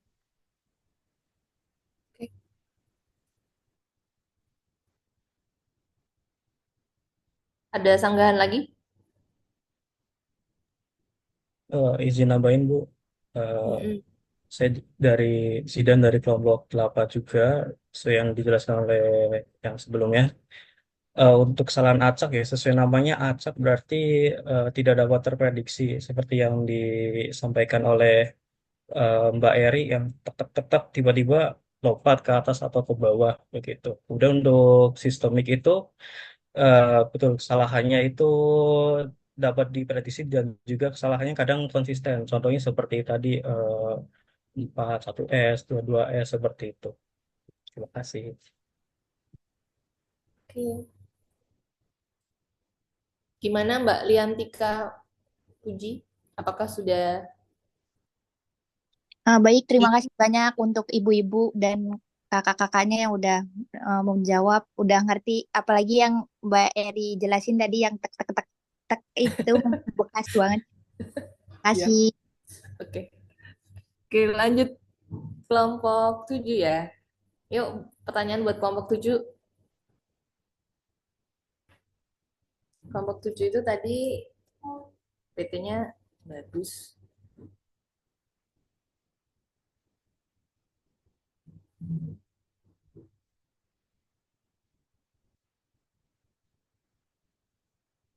Silakan.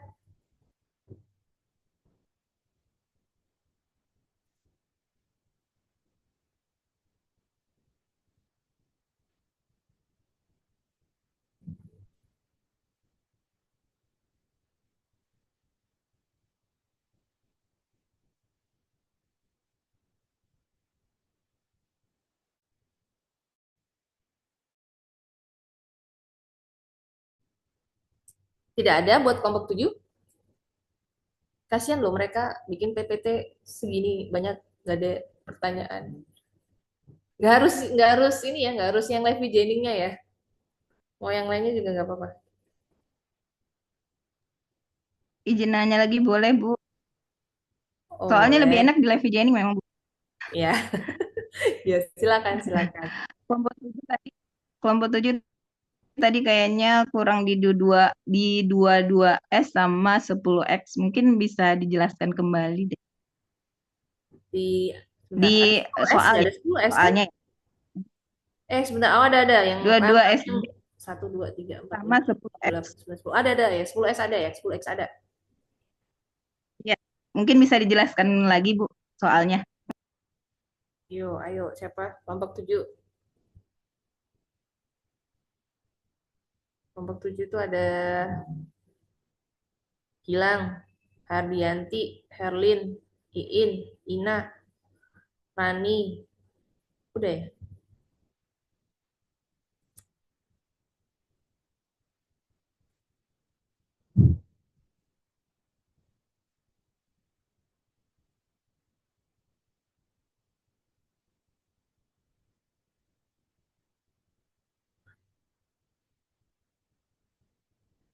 Sebentar.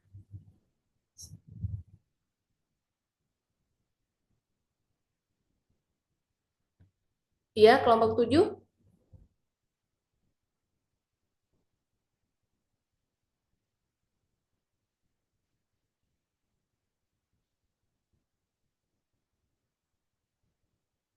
Kalau kita lihat grafik leveraging yang atas ya, itu 10 titiknya itu dia sorry, ada yang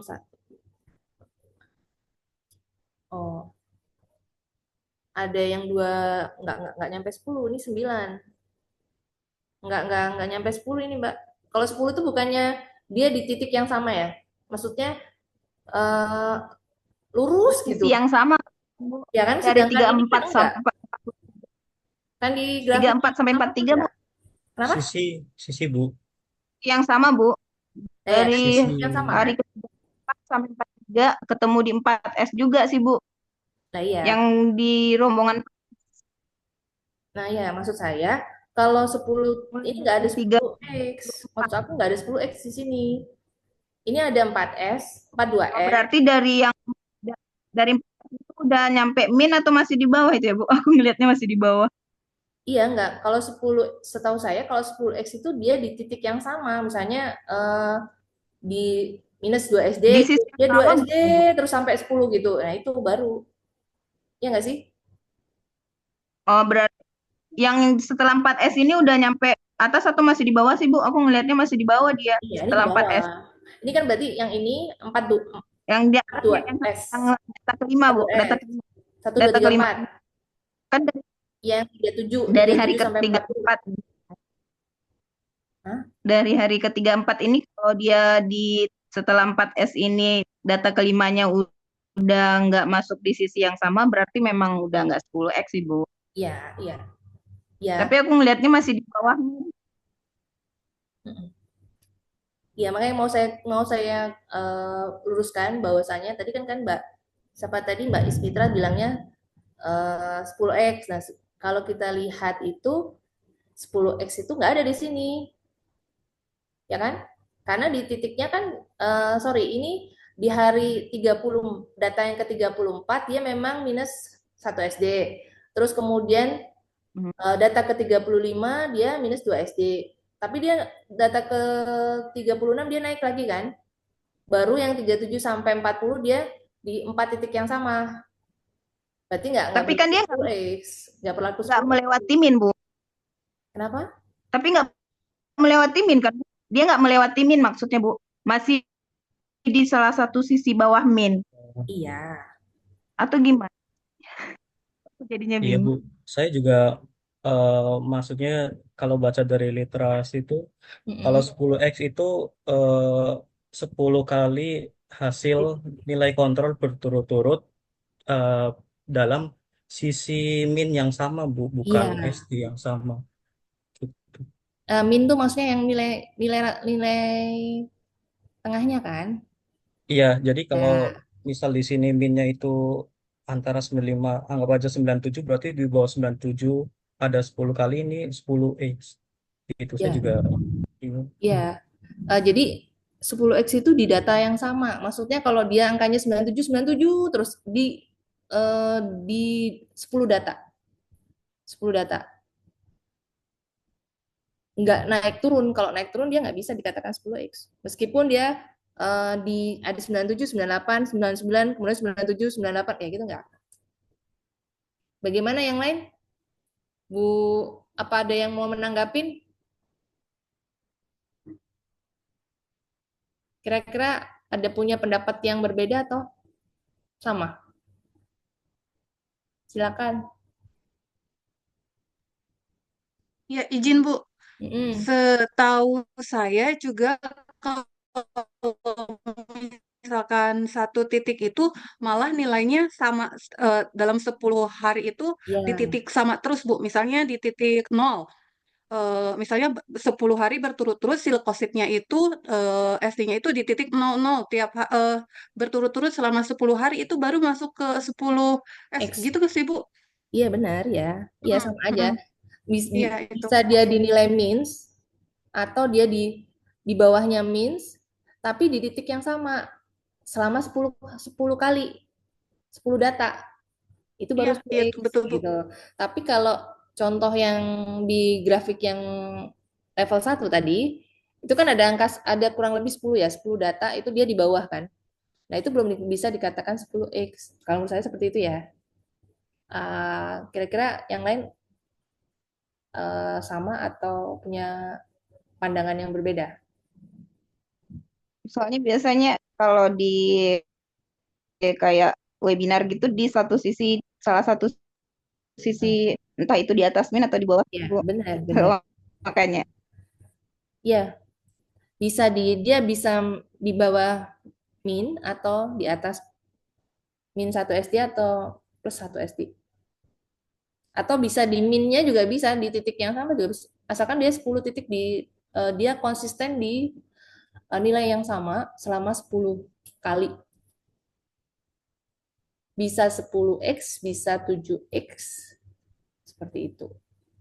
Tapi kalau lihat di webnya Wesker tuh yang Mm-mm. tadi di atas ikutnya udah 10X tuh. Oh gitu ya. Hmm. Iya apa? Kalau menurut aku sih, bentar nanti kita cari bareng-bareng ya. Apakah ada pembaruan? Seingat saya dan setahu saya itu kalau 10X itu adalah di nilai yang sama selama 10. Oke. Mau ada lagi yang mau punya pendapat yang berbeda dengan saya dan teman-teman terhadap pandangan 10X? Pak Andi atau Bu Mundriah nih? Bu, setahu saya kalau yang 10X itu berturut-turut 10 kali berturut-turut dalam satu scene dalam satu SD tapi berturut-turut antara misalnya mes sampai satu SD walaupun nggak angka sama tapi 10 hari berturut-turut itu sudah dikatakan 10 kali X Ibu izin. Ya, berarti kan nilainya sama ya. Maksudnya Ya, nggak ada sama dalam naik turunnya kayak gitu kan. siap. Bisa di Misalnya bawah atau main di antara atas. main satu antara main dengan satu SD itu walaupun misalnya ya mainnya 90, Hmm. terusan satu SD-nya 95. Terusan dalam 10 itu terjadi 91, 92. Pokoknya antara 90 sampai 95 itu berturut-turut dalam ring itu sudah dikatakan 10 kali X, Bu, izin. Oh, baik-baik. Berarti gini, dia tidak jauh dari nilai minusnya. Main sama Maksudnya satu SD. ya, jadi 91, 92, 91, 92 ya. Tapi Ya. kalau 91 kemudian dia jeglok ke 80 misalnya ya. Enggak, Enggak kan Ibu. ya? Terusan Oke. misalnya 91, 92, 93 tahun 96 tidak. Karena Oke. dalam satu SD kan misalnya 90 sampai 95. Ya. Misalnya hari kedua tuh 92, 93, 94, hari kelimanya 97. Berarti tidak dikatakan 10 Tapi kalau dalam 10 hari berturut-turut antara 90 sampai 95 itu termasuk 10 kali X, Bu, izin. Ya, berarti kan di grafik yang kita kasih Nggak itu ada. nggak ada kan ya? Ya, nggak ada Nggak ada, karena Bu. di Ya. sini ada Ada yang tanggal turun. 35 itu di bawah 2 SD ya, Bu ya. Ya, itu Iya. 2 SD. Jadi Makanya kan ini tidak belum bisa dikatakan dikatakan. 10x.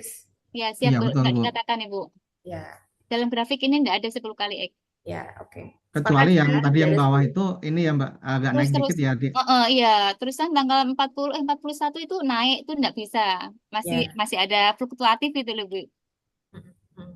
Berarti gini, kalau dulu saya 10x itu memang dia di titik yang sama berturut-turut. Tetapi sekarang nih tetap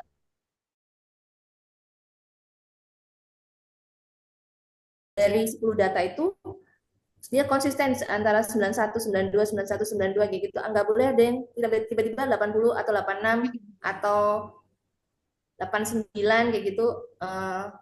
Itu nggak bisa kayak gitu. Tapi dia harus konstan 91, 92, 91, 92. Itu dia di titik yang sama terus sampai 10 kali. Itu bisa dikatakan 10x. Tapi Bu, iya, Bu. Bisa bisa minus, bisa plus ya. Ya kan? Bisa di atas ataupun di bawah. Iya, Bu, benar. Iya, benar, Bu. Ya, Bu Nini, silakan mau menambahkan. Enggak sih, Bu. Itu tadi kalau kita hanya menurut saya ya, latihan validasi hasil lab itu, kalau kita lihat di hanya grafik satu, itu ada 10 kali, Bu. Di sisi bawah, minus. Itu ada 10 kali. Tapi kalau kita melihatnya dari multi rules, itu pada hari keberapa itu udah mulai ada kenaikan. Jadi nggak bisa diterapkan 10 kalinya gitu kalau menurut saya. Tapi kalau kita hanya melaksanakan QC itu hanya satu level, itu bisa sudah masuk ke dalam 10 kali karena dia berada di salah satu sisi dari min, baik itu minus atau positif gitu. Tapi kalau kita di lab itu tergantung lab kita sih kebijakannya. Kalau kita menggunakan multi rules, otomatis kita lihat dua tabel di level yang berbeda itu tidak masuk ke dalam 10 kali sih kalau menurut saya gitu sih, Bu. Terima kasih. Baik, terima kasih Bu Nini. Oke, kita percepat ya. Kurang kelompok 8 karena sudah jam 5 lewat 7 menit. Ayo kelompok 8, apa ada pertanyaan untuk kelompok 8? Silakan. Kayaknya pada takut semua sama kelompok 8 ya, karena ada Bu Mundria, ada Pak Andi. Ayo, silakan.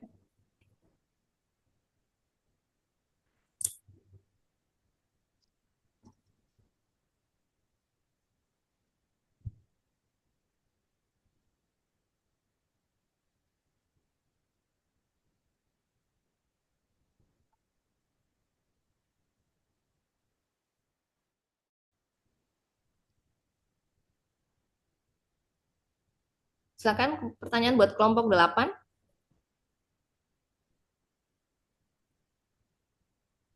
Udah cukup kali, Bu. Oh, udah ya? Gak ada yang berani nanya lagi. Sama soalnya pertanyaannya juga.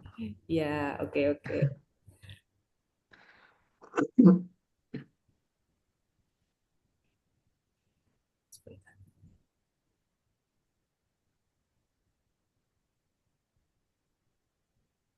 Sama. Baik nih, nggak ada yang mau bertanya nih kelompok 8. Kayaknya gak ada sama ya, Mbak Andi ya. Iya.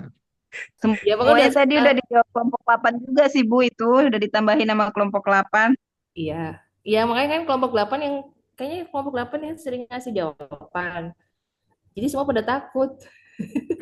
Iya Bu, nggak usah udah jago-jago Bu. Udah jago-jago. Oke, oke. Baik, karena waktu juga sudah sore, ya udah kelompok 8. Kasihan Bu Wira mau pulang nih. Ya Bu ya. Iya. Hujan loh Bu. Ya, hati-hati Bu, hujan nih Bu. Ya nih, udah mau hujan nih. Udah hujan soalnya. Hujan deras sih Bu, hujan. Iya. Oke, baik, nanti kita lanjut lagi jam 7 ya. Mungkin jam 7 atau jam setengah 8 lah, nggak apa-apa. Nggak apa-apa ya? Ya, setengah 8 ya Bu ya. Iya, Bu. Habis Isya Ya ya Bu. udah setengah 8 deh, setengah 8. Habis Habis Isya ya. istirahat Isya. Iya, iya, iya, iya. Nanti bisa Bu, lanjut. Iya, iya. Oke, habis Isya pokoknya. Setengah 8. Iya Bu, makasih ya Bu. Sama-sama. Baik, kita akhiri. Wassalamualaikum warahmatullahi Mau wabarakatuh. foto dulu nggak? Oh iya, Waalaikumsalam foto sama ya. warahmatullahi wabarakatuh. Terima kasih Mbak Vira. Foto. Ini di set, di screenshot nggak? Aduh. Iya, Ya. izin Bu mau di screenshot dulu. Ya, sebentar kamera aku tiba-tiba. Oke. Kelihatan nggak? Sorry, belum. Belum. Ya. Iya. Oh, Saya tadi kelihatan screenshot rambut dulu. doang, Bu.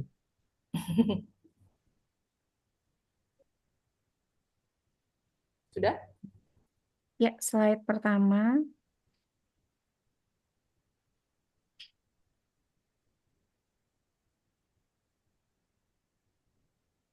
Slide kedua.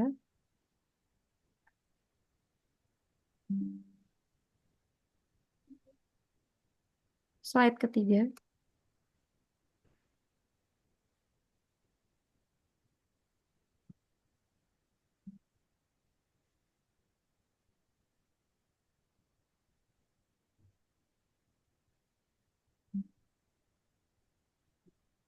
Slide keempat.